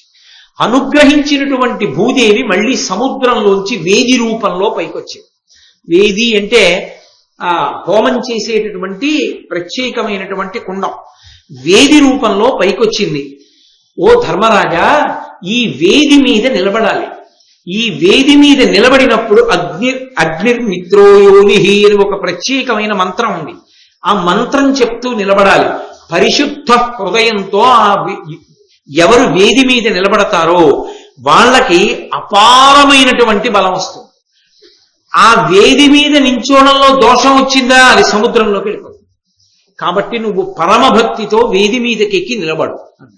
ధర్మరాజు గారు మంత్రపఠనం చేస్తూ వేది మీదకి ఎక్కి కిందకి దిగాడు. అది సముద్రంలోకి కుంగలేదు. అంటే ధర్మరాజు గారు అపారమైనటువంటి తపశ్శక్తిని, అపారమైనటువంటి బలాన్ని పొందాడు దానివల్ల. అంటే రోమశ మహర్షి ధర్మరాజు గారు రేపొద్దున్న కురుక్షేత్ర సంగ్రామంలో ఎందరో మహితాత్ముల్ని తట్టుకుని యుద్ధం చేసి విజయాన్ని సంపాదించాలి. అంత పెద్ద విజయం సంపాదించి ఈ ధరణీ మండలానికి అంతటికీ సార్వభౌముడిగా పట్టాభిషేకం పొందాలి అంటే ఎంతమంది దేవతలు అనుగ్రహిస్తే ఆయనకు అటువంటి శక్తి కలుగుతుంది. అంతమంది దేవతలు అనుగ్రహించడానికి కావలసినంత పుణ్యబలం ఉండద్దు. అంత పెద్ద పుణ్యబలం రావడానికి అరణ్య పర్వాన్ని, వనపర్వాన్ని ఆరణ్య పర్వంగా మార్చి గురువులైనటువంటి వారు అనుగ్రహించి ధర్మరాజు గారిని ఎక్కడెక్కడికి తీసుకెళ్లి ఏ తీర్థముల యందు, ఏ నదుల యందు స్నానం చేయిస్తే ఎటువంటి ఫలితాన్ని పొందుతాడో, ఏ క్షేత్రములను తొక్కినంత మాత్రం చేత అటువంటి శక్తి పొందుతాడో అటువంటి వాటన్నిటికీ తీసుకెళ్లి అటువంటి శక్తిని కట్టబెడుతున్నాడు. అది గురువుల యొక్క అనుగ్రహం. కాబట్టి ఇప్పుడు మహేంద్ర పర్వతం మీదకి తీసుకెళ్ళాడు. ఆ మహేంద్ర పర్వతం మీదే ఒకానొకప్పుడు పరశురాముడు నిలబడ్డాడు. ఇప్పటికీ పరశురామ క్షేత్రములు అని పిలుస్తారు ఆ అటువైపు ఉన్న క్షేత్రాలన్నిటినీ. ఆయన భూమిని అంతటినీ కూడా దానం చేసేసాడు కశ్యప ప్రజాపతికి. ఒకానొకప్పుడు దానం చేసేసి ఈ భూమి నీది అన్నాడు. అందుకే భూమికి కాశ్యపి అని పేరు. ఆయన అన్నాడు, కశ్యప ప్రజాపతి, భూమిని అంతటినీ నాకు దానం చేసేసావు కదా, దానం చేసేసిన తర్వాత ఇప్పుడు నీకు మళ్ళీ కొత్తగా భూమి ఎక్కడిది నిలబడడానికి భూమి లేదు. కాబట్టి నువ్వు ఎక్కడికి వెళ్ళిపోతావో వెళ్ళిపో, ఈ భూమి నాది, నాకు దానం చేశాక ఇక నీదిగా నువ్వు వాడుకోకూడదు. అది ధర్మశాస్త్రం. ఒక వస్తువు మనం ఇదం నమమా అని దానం చేసేసాం అనుకోండి, చతుర్థి విభక్తి వేసి, మళ్ళీ ఓసారి నేను వాడుకుంటానండి అని తీసుకోకూడదు. దానం చేసేస్తే అవతల వాళ్ళది అయిపోయింది. భూమినంతటినీ కశ్యప ప్రజాపతికి ఇచ్చేస్తే ఇక పరశురాముడి నించోడానికి భూమి లేదు. నువ్వు దీని మీద ఉండకూడదు, కాబట్టి నువ్వు తొలగిపో అన్నాడు కశ్యపుడు. తను నిలబడడానికి భూమి లేదని మహేంద్ర పర్వతం మీద నిలబడి అడిచాడు పరశురాముడు. సముద్రం అడుగున కొంత భూమి ఉంది, ఓ సముద్రమా నాకు కొంత భూమిని విడిచిపెట్టి వెనక్కెళ్ళు అన్నాడు. అంటే సముద్రం అంది, నువ్వంటే నాకు భయం. ఒక్క క్షత్రియుడు తప్పు చేస్తే 21 మాటలు భూమి అంతటినీ తిరిగి చంపావు క్షత్రియుల్ని. నీకెంత భూమి కావాలో నువ్వే నిర్ణయించుకో. నేను ఎక్కువ విడితే అంతెందుకని దెబ్బలాడచ్చు, తక్కువ ఇస్తే తక్కువ ఎందుకు ఇచ్చావనొచ్చు. నీకెంత కావాలో చెప్పండి. అయితే నా పరశువు విసురుతాను గండ్రగొడ్డలి, అది ఎక్కడ పడుతుందో అక్కడ వరకు నువ్వు వెనక్కి వెళ్ళాలి అంటే ఆ పరశువుని గిరగిర తిప్పి విసిరాడు. విసిరినప్పుడు అది ఎక్కడికి వెళ్ళి పడిందో సముద్రం అంత మేర వెనక్కి వెళ్ళిపోయింది. వెనక్కి వెళ్ళిపోతే వచ్చినటువంటి ప్రదేశంలో ఏర్పడిన క్షేత్రాలన్నిటికీ పరశురామ క్షేత్రాలని పేరు. అందుకే పరశురాముడు అక్కడ పూజల కొరకు ప్రత్యేకంగా బ్రాహ్మణుల్ని తీసుకెళ్లి అక్కడ బ్రాహ్మణ్యాన్ని నిలబెట్టాడు. ఉడిపి మొదలైన ప్రాంతాలన్నీ ఆ పరశురామ క్షేత్రాల్లోకే వస్తాయి. అది పరశురాముని యొక్క అనుగ్రహం చేత వచ్చిన భూమి. అందుకని అక్కడ ఉంటాడు ఆయన చిరంజీవి. అందుకని అక్కడ ఉంటాడు. ఉండి ప్రతి చతుర్దశి తిథి నాడు మహేంద్రగిరి పర్వతం మీదకు ఒకసారి వస్తాడు. ఎందుకు వస్తాడంటే ఆయన శిష్య పరంపర ఉంది. ఆ శిష్యులందరూ ఆయన్ని చూసి నమస్కారం చేసి పూజ చేస్తారు. అందుకొస్తాడు. అందులో అకృతవ్రణుడు అని ఒక శిష్యుడు. అకృతవ్రణుడు, ఆయన పేరంత చిత్రమైనటువంటి పేరు, చెయ్యనిటువంటి వ్రణము కలిగినటువంటి వాడు. అకృతవ్రణుడు అనబడేటటువంటి ఆయన ఆ మహేంద్రగిరి మీద కూర్చుని పరశురామ ఆరాధన చేస్తున్నాడు. ధర్మరాజు గారు వెళ్ళారు అక్కడికి. ఇక్కడేనయా పరశురాముడు వస్తాడని మహానుభావుడైనటువంటి రోమశ మహర్షి చెప్పారు. ఆ అకృతవ్రణుడు అనబడేటటువంటి పరశురాముడి శిష్యుణ్ణి ధర్మరాజు గారు అడిగారు, ఎప్పుడు వస్తాడు పరశురాముడు ఇక్కడికి అని అడిగారు. చతుర్దశి తిథి నాడు వస్తాడు అన్నాడు. చతుర్దశి తిథి వరకు మేము ఇక్కడ ఉంటే మాకు పరశురామ దర్శనం అవుతుందా అని అడిగాడు. మీరు ఉండండి, మీరు ధర్మాత్ములు కనుక పరశురాముడు దర్శనం ఇస్తాడు మీకు, ఆయన మహానుభావుడు కాబట్టి ఉండండి అన్నారు. చతుర్దశి పర్యంతం మహేంద్రగిరి మీద ఉండిపోయాడు ధర్మరాజు. తమ్ముళ్లతోటి తన భార్య అయినటువంటి ద్రౌపదీదేవితోటి కలిసి ఉండిపోయాడు. ఆ ఉండిపోయినప్పుడు అడిగాడు అకృతవ్రణుణ్ణి, అసలు ఈ పరశురాముడికి ఇంత గొప్పతనమే. ఇందులో కొన్ని మహాభారతం ఆరణ్య పర్వంలోవి కావు. ఇప్పుడు నేను చెప్పినటువంటివి గండ్రగొడ్డలి విసరణ, నేను ఇతర విధమైనటువంటి పురాణాల్లో ఉన్నటువంటి విశేషాలని కొన్నింటిని కలుపుతున్నాను. ఎందుకుంటాడు మహేంద్రగిరి మీద అన్నది సుస్పష్టం అవడం కోసమని. కాబట్టి చతుర్దశి తిథి నాడు వస్తాడు మాకు దర్శనం ఇవ్వడానికి, మీరు కూడా పొందొచ్చు. పరశురామునికి ఇంత గొప్పతనం ఎక్కడి నుంచి వచ్చింది? ఇంత తేజోవంతుడు ఎలా కాగలిగాడు? ఆయన చూస్తే బ్రాహ్మణుడు పరశురాముడు. పుట్టినది జమదగ్ని మహర్షికి పుట్టాడు. జమదగ్ని మహర్షికి పుట్టినటువంటి పరశురాముడు బ్రాహ్మణుడు, పరమసాత్వికుడై ఉండాలి.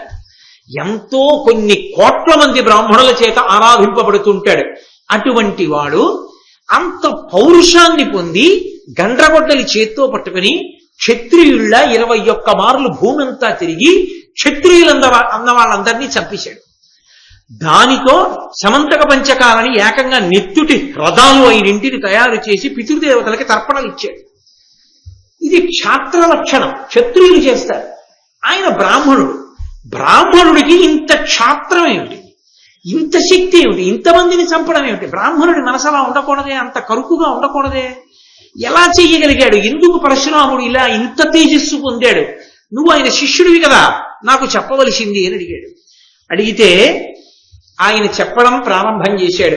ఆ అకృతవ్రణుడు కన్యాకుబ్జాన్ని పరిపాలించేటటువంటి గాధి అనబడేటటువంటి మహారాజు ఉండేవాడు. ఆ గాధి కుమారుడే విశ్వామిత్రుడు.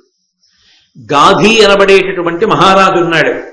ఆ గాధికి ఒక కుమార్తె, ఆమె సత్యవతి. ఆ సత్యవతే కౌశికీ నది కింద మారింది. ఆ సత్యవతి యొక్క సోదరుడు విశ్వామిత్రుడు. సరే, అది అలా ఉంచి వింటుండండి జాగ్రత్తగా. కొంచెం పేర్లు జాగ్రత్తగా వింటేనే మీకు జ్ఞాపకంలో ఉంటాయి. కాబట్టి కన్యాకుబ్జాన్ని పరిపాలించినటువంటి గాధి అనబడేటటువంటి మహారాజు యొక్క కుమార్తె సత్యవతి. ఆ సత్యవతీదేవిని వివాహం చేసుకుంటాను అని అడిగాడు రుచీకుడు అనబడేటటువంటి మహర్షి. ఆ రుచీకుడి తండ్రి భృగు. ఈ రుచీకుడు వెళ్ళి అడిగాడు, గాధిని నీ కుమార్తె సత్యవతిని నాకు ఇచ్చి వివాహం చెయ్యవలసింది అన్నాడు.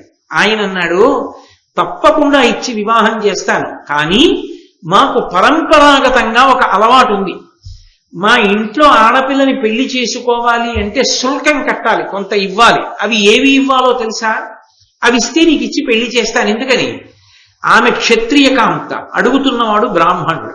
ఈయనకిచ్చి పెళ్లి చేస్తే ఈయన ఎక్కడో అరణ్యాల్లోనూ ఆశ్రమాల్లోనూ తిప్పుతాడు, ఎందుకు వచ్చిన గొడవ అని ఆయన తేలేనిది అడుగుదామని ఆయన అన్నాడు, ఒక్క కర్ణంబు నీలోత్పల శ్యామమై తనువెల్ల శశిహంస ధవళమైన ఎట్టి గుర్రములు వేయి కన్య కుంకువిట్లో ఓపుదేని మునీంద్ర దీని నమరంగా పెండిలియగు ఇది మా కుల ధర్మంబు నావుడు ధరుని పెండియగు వేట్క భార్గవుడప్పుడు వరుణేంద్రపాలికి జని వాని బడసి తెచ్చే అవనినాథ గంగయందు కన్యాకుబ్జపురవంబునందు పుట్టెనట్టి హయ సహస్రమమలమై నాట గోలెడు అశ్వతీర్థమనగ నయ్యనదియు.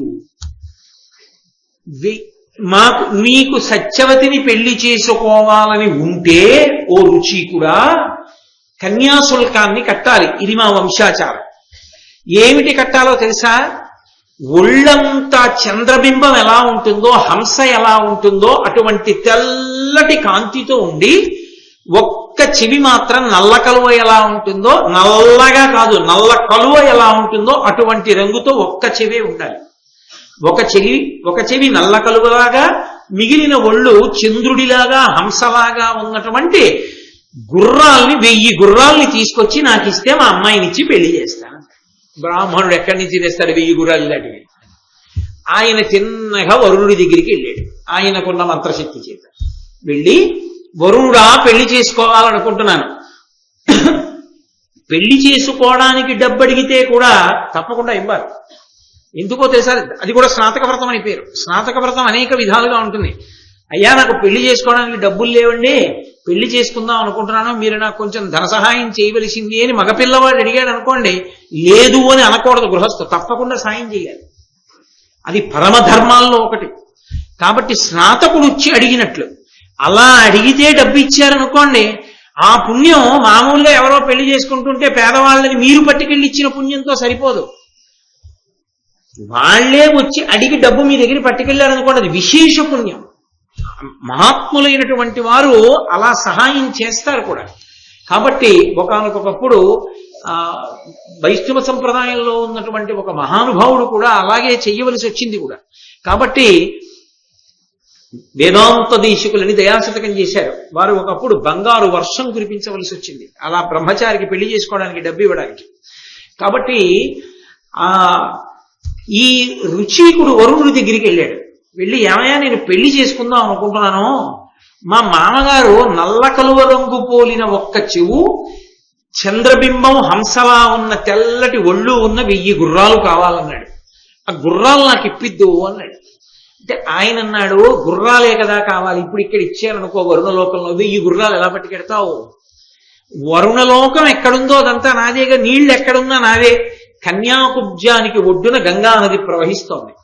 నువ్వు వెళ్ళి ఆ గంగ ఒడ్డున నించో, స్నానాల తీరంలో నించో, స్నానాలు చేసే చోట నువ్వు నించోగానే ఆ గంగా నదిలోంచి ఆ ఒడ్డున నువ్వు నించున్న చోట 1000 గుర్రాలు పైకొస్తాయి.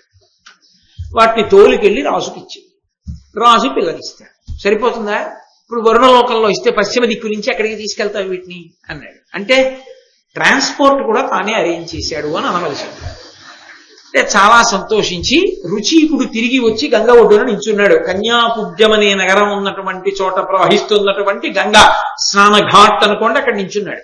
అందులోంచి వరుసగా 1000 గుర్రాలు పైకెక్కి, ఇప్పుడు ఈ 1000 గుర్రాలని పట్టుకెళ్ళి గాధి మహారాజుకి ఇచ్చాడు. ఎక్కడ 1000 గుర్రాలు అటువంటివి పైకెక్కాయో దాన్నే అశ్వతీర్థము అని పిలిచారు గంగానదిలో. అది కన్యాకుబ్జంలో అశ్వతీర్థం అన్న పేరుతో గంగలో ఇప్పటికీ అటువంటి రేవు ఉన్నది అని రోమశ మహర్షి చెప్పి, అకృతపురాణుడు పరశురాముడి చరిత్ర కథ చెప్తున్నాడు. కాబట్టి అలా రుచీకుడు సత్యవతిని వివాహం చేసుకున్నాడు. చేసుకుని ఆమెని తీసుకుని ఇంటికి వచ్చాడు. ఇంటికొస్తే రుచికుని తండ్రి ఉన్నాడు కదా భృగువు, ఆయన చాలా సంతోషించాడు. చాలా మంచి పిల్ల కోడలుగా వచ్చిందిరా మనకని ఆనందించి, కోడలి యొక్క ప్రేమ చూసి ఆనందించిన వాడై ఒక రోజున కోడల్ని పిలిచాడు. పిలిచి, అమ్మా నేను చాలా ప్రీతి చెందానమ్మా నీ నడవడికి, నీకు వరం ఇవ్వాలనుకుంటున్నాను, నీకేం కావాలో కోరుకో ఇస్తాను. ఆవిడంది, నాకు మంచి బిడ్డడు కావాలి అని ఊరుకోలేదు ఆవిడ. అప్పటికి గాధి మహారాజు గారికి తన ఒక్కతే కూతురు, కొడుకులు లేరు. కాబట్టి తను పెళ్లి చేసుకొచ్చేసింది. కొడుకులు లేరు, రాజ్యం ఏమైపోతుందో అని గాధి బెంగ పెట్టుకుని ఉంటాడు కదా. అందుకని ఆవిడంది, అలాగో మామగారు వరమడగమన్నారు కదా అని నాకొక మంచి కొడుకు, మా అమ్మకొక మంచి కొడుకు పుట్టేటట్టు అనుగ్రహించండి. ఆయన నవ్వి అన్నాడు, అలాగేలే, తప్పకుండా పుడతారు. ఓ సత్యవతి, నువ్వు ఋతుస్నాతమైనప్పుడు మేడి వృక్షాన్ని కౌగిలించుకో. మీ అమ్మ ఋతుస్నాత అయినప్పుడు ఆమె అశ్వత్థ వృక్షాన్ని కౌగిలించుకోవాలి. మీరిద్దరూ అలా కౌగిలించుకుంటే గర్భదోషాలు తొలగిపోయి మీ ఇద్దరికీ కూడా మంచి కుమారుడు కలుగుతారు, వరం ఇస్తున్నానన్నాడు. ఆమె వెళ్ళి సంతోషంగా తల్లికి చెప్పింది. ఇద్దరూ ఋతుస్నానం అయిన తర్వాత ఆ చెట్లని కౌగిలించుకునేటప్పుడు ఎవరిని ఏది కౌగిలించుకోమని మామగారు చెప్పాడో అక్కడ చిన్న పొరపాటు పడింది. కోడలు పడి ఈవిడ వెళ్ళి తల్లి కౌగిలించుకోవలసిన అశ్వత్థ వృక్షాన్ని కౌగిలించుకుంది. సత్యవతీదేవి వెళ్ళి కూతురు కౌగిలించుకోవలసిన మేడి చెట్టుని కౌగిలించుకుని ఇంటికి వచ్చాడు. వచ్చిన తర్వాత చూశాడు భృగువు, తెలిసిపోయింది. తను ఒకలా సంకల్పం చేశాడు, వాళ్ళు ఒకలా చేశారు. అందుకని కోడల్ని పిలిచన్నాడు, పుత్రుడు నీకు బ్రహ్మకుల పూజ్యుడు పుట్టియు వాడు దారుణ క్షత్ర చరిత్రుడై పరగు గర్వమునన్ మని నీ సవిత్రికిన్ క్షత్రియుడుద్భవిల్లియు అగక్షయ కారణుడు మహాతపత్రుడు నైధృతింబడయు బ్రాహ్మణ భావము గురితేజమును. నువ్వు నేను ఏ చెట్టుని కౌగిలించుకోమన్నానో అది వదిలేసి వెళ్ళి అశ్వత్థ వృక్షాన్ని కౌగిలించుకున్నావు. అందుకే నువ్వు బ్రాహ్మణ వంశాన్ని మెట్టావు, బ్రాహ్మణ కాంతం. ఇప్పుడు కానీ నీ కడుపున విపరీతమైనటువంటి క్షత్రియ తేజం ఉన్నవాడు పుడతాడు. వాడు పుట్టింది బ్రాహ్మణుడిగా, కానీ అపారమైనటువంటి క్షత్రియ తేజంతో రాజులందరినీ సంహరిస్తాడు. అంత గొప్పవాడు నీ కడుపున పుడతాడు. వాడు పుట్టుక చేత బ్రాహ్మణుడు, వాడి ప్రవర్తన చేత క్షత్రియుడు. అటువంటి వాడు పుడతాడు. మీ అమ్మగారి కడుపున ఆవిడ క్షత్రియ కాంత, ఎందుకని గాధికి భార్య కాబట్టి. కానీ పుట్టినటువంటి వాడు క్షత్రియుడుగా ఉండాలి. కానీ క్షత్రియుడుగా పుట్టి అపారమైనటువంటి తపస్సు చేసి బ్రాహ్మణుల చేత కూడా నమస్కరింపబడేటటువంటి అద్భుతమైనటువంటి బ్రహ్మర్షిగా కాగలిగినటువంటి బ్రహ్మతేజోమూర్తి అక్కడ జన్మిస్తాడన్నాడు. అటు దిచయింది, అపసవ్యమైంది. ఇటు పుట్టవలసిన వాడు అటు పుడుతున్నాడు, అటు పుట్టవలసిన వాడు ఇటు పుడుతున్నాడు. హడిలిపోయింది సత్యవతి. అమ్మనాయనోయ్, బ్రాహ్మణుడిగా పుట్టి క్షత్రియుల్లా ప్రవర్తించేవాడు నాకొద్దు, ఒక చిన్న ఉపకారం చేయండి. నా కడుపున బ్రాహ్మణుడే పుట్టి వాడి కడుపున అలాంటి వాడు పుట్టేటట్టు చేయండి. మనవాడు అలాంటి వాడు పుట్టేట్టు, కొడుకు మంచివాడు పుట్టేట్టు చేయండి. కోరి తెచ్చుకున్నాడుగా భర్త పాపం రుచికుడు, అలాంటి కొడుకుని గండం ఎందుకుతాను అనుకుంది. భృగువు నవ్వి అన్నాడు, కొడుకుని మనవణ్ణి చెయ్యాలి. ఇప్పుడు ఇదో కోరిక కాదు. అలాగే నీ కడుపున బ్రాహ్మణుడిగా పుట్టి క్షత్రియుడిగా ప్రవర్తించేవాడు మనవడిగా వస్తాడు, కొడుకుగా రాడులే, అనుగ్రహించాడు అన్నాడు. ఆ కారణం చేత రుచికునకు సత్యవతీదేవికి ఒక కుమారుడు జన్మించాడు. ఆయన పేరు జమదగ్ని మహర్షి. ఆ జమదగ్ని మహర్షి వల్లే లోకంలో చెప్పులు గొడుగు వచ్చాయి. అంతకుముందు లేవు చెప్పులు గొడుగు. ఆయన ఆడుకుంటున్నాడు. ఒకప్పుడు భార్య రేణుకాదేవితో కలిసి సముద్రపు నుంచి నేను బాణం వేస్తాను, నువ్వు పట్టుకొస్తూ ఉండన్నాడు. ఆవిడ గర్భిణి. ఈయన బాణం వేస్తున్నాడు, ఆవిడ వెళ్ళి పట్టుకొస్తోంది. ఆవిడ పట్టరావడం ఆలస్యమైంది. ఎందుకు ఇంత ఆలస్యం అవుతోంది, తొందరగా తామే అన్నాడు. ఆవిడ ఇలా అని కడుపుతో ఉన్నానయా, పైన సూర్యుడు ఉదయించేశాడు, బాలభానుడు శోషించిపోతున్నాడు, అందుకని మెల్లిగా వెళ్తున్నాడు. ఆయన వెంటనే సూర్యుడి వంక కన్నెర్ర చేశాడు. మా ఆవిడ బాధపడేటట్టుగా ఏమిటి ప్రకాశిస్తున్నావు నువ్వు? వెంటనే సూర్యుడు కిందకి దిగి వచ్చాడు. అయ్యి బాబోయ్ మహానుభావా, నన్ను నువ్వు శాపించకో, మీ ఆవిడ నువ్వు ఆడుకుంటున్నారని పొద్దెక్కపోతే లోకాలేమైపోతాయి. అందుకని ఒక పని చేస్తాను, నీ కోసం నేను 2 సాధనాలని సృష్టిస్తున్నాను. మొట్టమొదట బ్రాహ్మణుడికి నేనే దానం చేసుకుంటున్నాను చెప్పులు గొడుగు. ఎండ పడకుండా ఇవి వేసుకో, కాళ్ళు కాలకుండా అవి వేసుకో, మీ ఆవిడ్ని కూడా వేసుకోమని ఆడుకోండి కావలసిన. అప్పటి నుంచి చెప్పులు గొడుగు వచ్చాయి. అందుకే బ్రాహ్మణుడికి స్నాతకంలో చెప్పులు గొడుగు ఇస్తారు. అది కారణం. జమదగ్ని మహర్షి దగ్గర ఇవన్నీ భారతాంతర్గతం కావు, ఏవో గుర్తొచ్చినప్పుడల్లా వేరే విషయాలు తీసుకొచ్చి కలిపి చెప్తున్నాను నేను. అంటే నా సొంతం కాదు, పురాణాంతర్గతములు అవన్నీ. కాబట్టి ఈ జమదగ్ని మహర్షి సత్యవతీదేవికి కొడుకుగా వచ్చాడు. సత్యవతీదేవికి కొడుకుగా వచ్చినటువంటి జమదగ్ని ప్రసేనజితుని యొక్క కూతురైనటువంటి రేణుకాదేవిని వివాహం చేసుకున్నాడు. ఈ రేణుకాదేవికి జమదగ్నికి కలిపి రుమణ్వంతుడు, సుషేణుడు, వసుడు, విశ్వావసుడు, రాముడు అనబడేటటువంటి 5 కుమారులు జన్మించారు. ఆయన ఏదో ఆశ్రమం కట్టుకున్నాడు. జమదగ్ని రేణుకాదేవితో 5 కొడుకులతో హాయిగా సంతోషంగా ఏదో కాలం గడిపేస్తున్నాడు. ఇలా కాలం గడిపేస్తుండగా ఒక విచిత్రమైనటువంటి విషయం జరిగింది. ఒక రోజున అరణ్యంలో వెడుతున్నారు వీళ్ళందరూ. వెడుతూ ఉండగా ఒక సరోవరం ఒకటి కనబడింది. ఆ సరోవరంలో మార్తికావత దేశము అనబడేటటువంటి దేశాన్ని పరిపాలించేటటువంటి చిత్రరథుడు అనబడేటటువంటి రాజు తన భార్యలతో కలిసి జలక్రీడలాడుతున్నాడు. రేణుకాదేవి నిలబడిపోయి ఆ జలక్రీడలాడుతున్నటువంటి రాజు వంక తదేకంగా చూసింది. ఆమె మనసులో కలగకూడని భావం కలిగింది. అంటే ఆయన యందు మరులు పొందావిడ. పరమ తపశ్శక్తి సంపన్నుడైనటువంటి జమదగ్ని తెలుసుకున్నాడు తన భార్య వేరొక పురుషుని యందు అనురక్త అయింది అని. వెంటనే కొడుకుల్ని పిలిచన్నాడు, మీ అమ్మ కంఠం కోసేయండి రా అన్నాడు. అంటే మొదటి 4 అన్నారు, మేము కొయ్యం, మేము చంపం మా అమ్మని.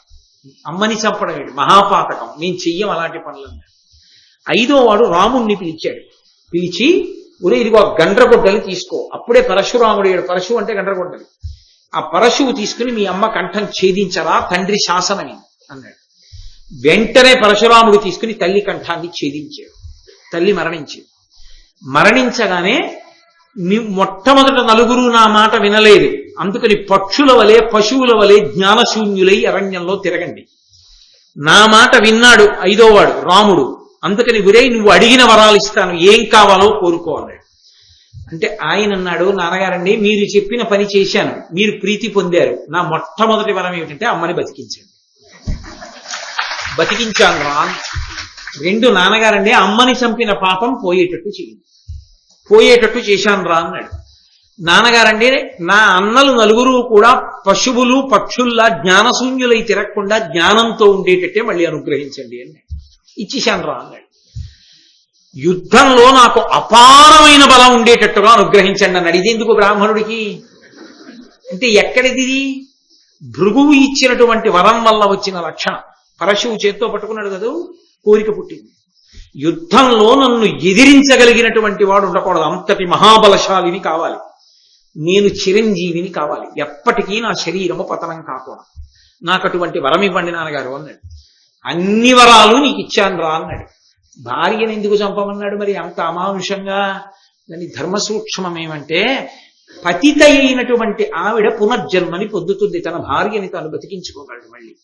కానీ ఆమె పతిత అయి మానసికంగా వేరొక పురుషుణ్ణి కోరి తన పక్కనుంటే దోషం కలుగుతుంది.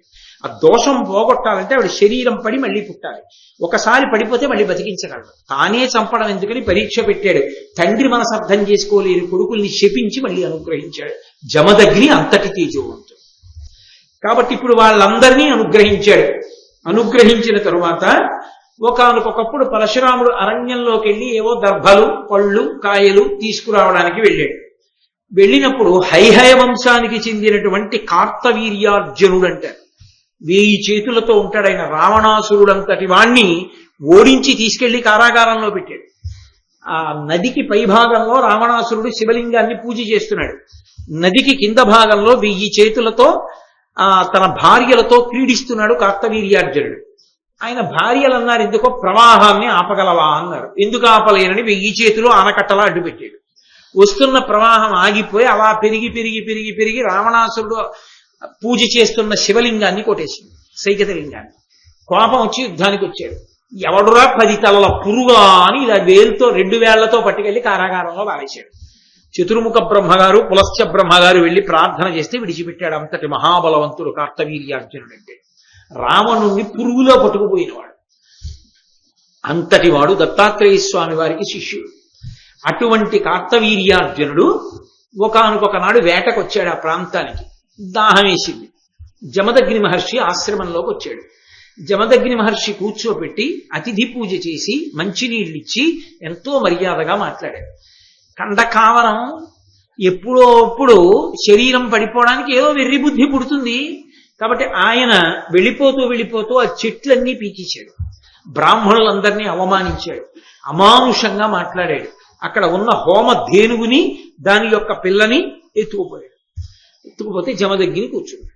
ఆయన ఏమనలేదు. ఆయనకున్న తపశ్శక్తితో చంపలేడు ఏమిటి, ఆయన కూర్చున్నాడు. పరశురాముడు తిరిగి వచ్చాడు. ఏం నాన్నగారు ఆశ్రమం అంతా ఇలా ఉంది అన్నాడు. ఊరే క్షత్రియుడు కార్తవీర్యార్జునుడు వచ్చాడురా, వచ్చి మంచినీళ్ళు అడిగాడు, ఇచ్చాను. అతిథి పూజ చేశాను, చాలా మర్యాదగా మాట్లాడాను. పెడుతూ చెట్లన్నీ పీకేశాడురా, బ్రాహ్మణులందరినీ అవమానించాడు, హోమధేనువుని పట్టుకుపోయాడు దూడతో కూడా. సామర్థ్యం ఉంది కదా, క్షత్రియుడు కదా, అలా చేశాడన్నాడు. వెంటనే పరశురాముడు మా నాన్నగారికి ఇంత అవమానం చేస్తాడా అని ఆ కార్తవీర్యార్జునుణ్ణి వెతికి పట్టుకుని వెంట తరిమి తన యొక్క పరశువుతో 1000 చేతులు నరికి చంపేశాడు.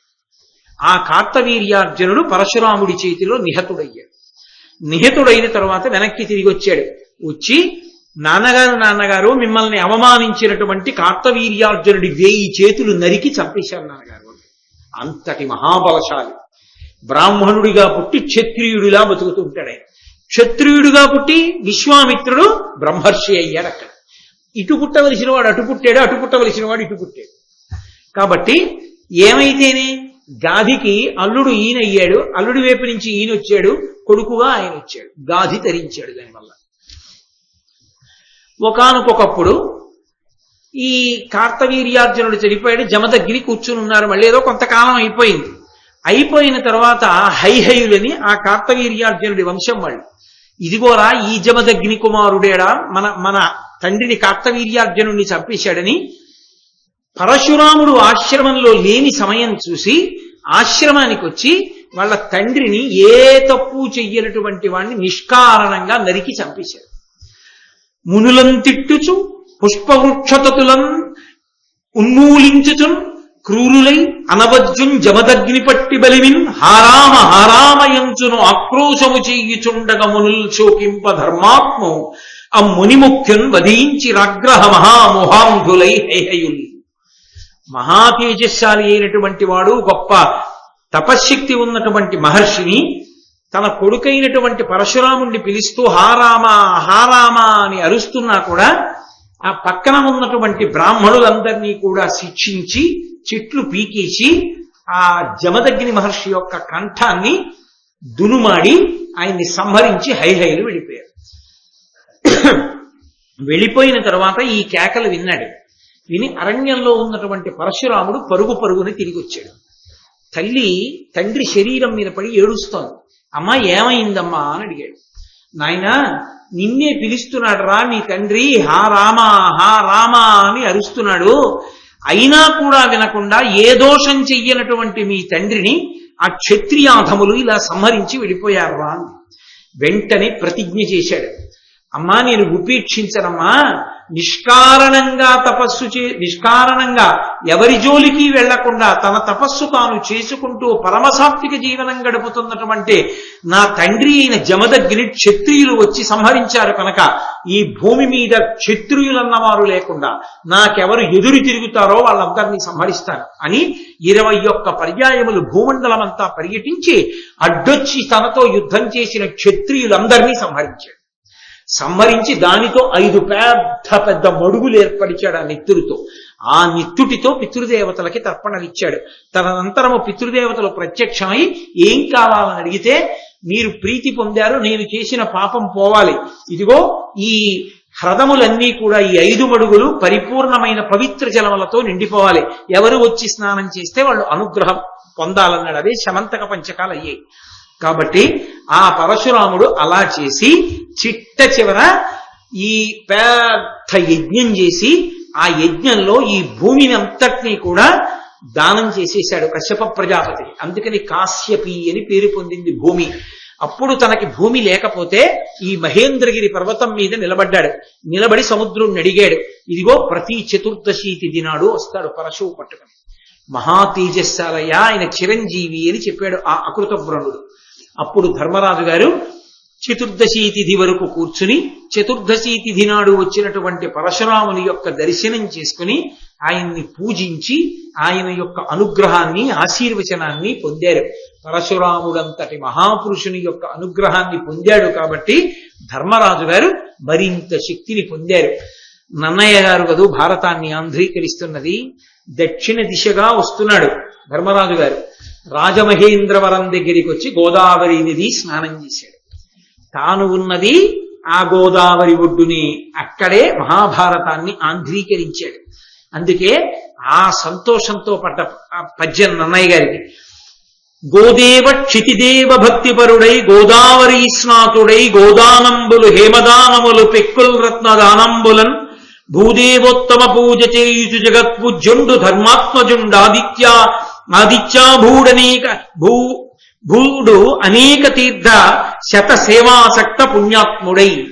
ఆ ధర్మరాజు గారు గోదేవ క్షితిదేవ భక్తిపరుడై గోదావరి స్నాతుడై, ఈ దేవతల యందు భూదేవులంటే బ్రాహ్మణుల యందు విశేషమైనటువంటి భక్తి కలిగినటువంటి వాడై గోదావరి నదిలో స్నానం చేసి ఎన్నో గోవులను దానం చేసినటువంటి వాడై, బంగారాన్ని దానం చేసినటువంటి వాడై, రత్నములను దానం చేసినటువంటి వాడై, బ్రాహ్మణుల్ని పూజించినటువంటి వాడై, జగత్పూజ్యుండు ధర్మాత్మజుండు.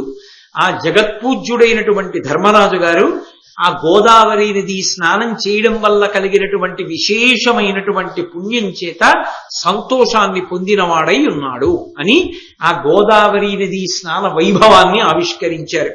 తర్వాత అక్కడి నుంచి బయలుదేరి అగస్త్య తీర్థమునందు శూర్వారక తీర్థమునందు స్నానం చేసి శూర్పారక తీర్థమునందు స్నానం చేసి ప్రభాస తీర్థానికి వెళ్ళారు. అటు మళ్ళీ పశ్చిమ దిక్కుగా వెళ్ళారు.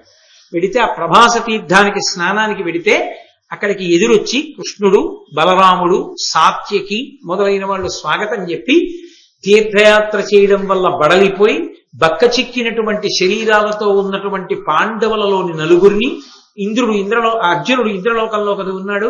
అందుకని ధర్మరాజు, భీముడు, నకులుడు, సహదేవుడు, ద్రౌపది నలుగురు పాండవులు ద్రౌపదీదేవిని చూసి సంతోషించిన వాళ్ళై వాళ్లతో మాట్లాడుతున్నారు.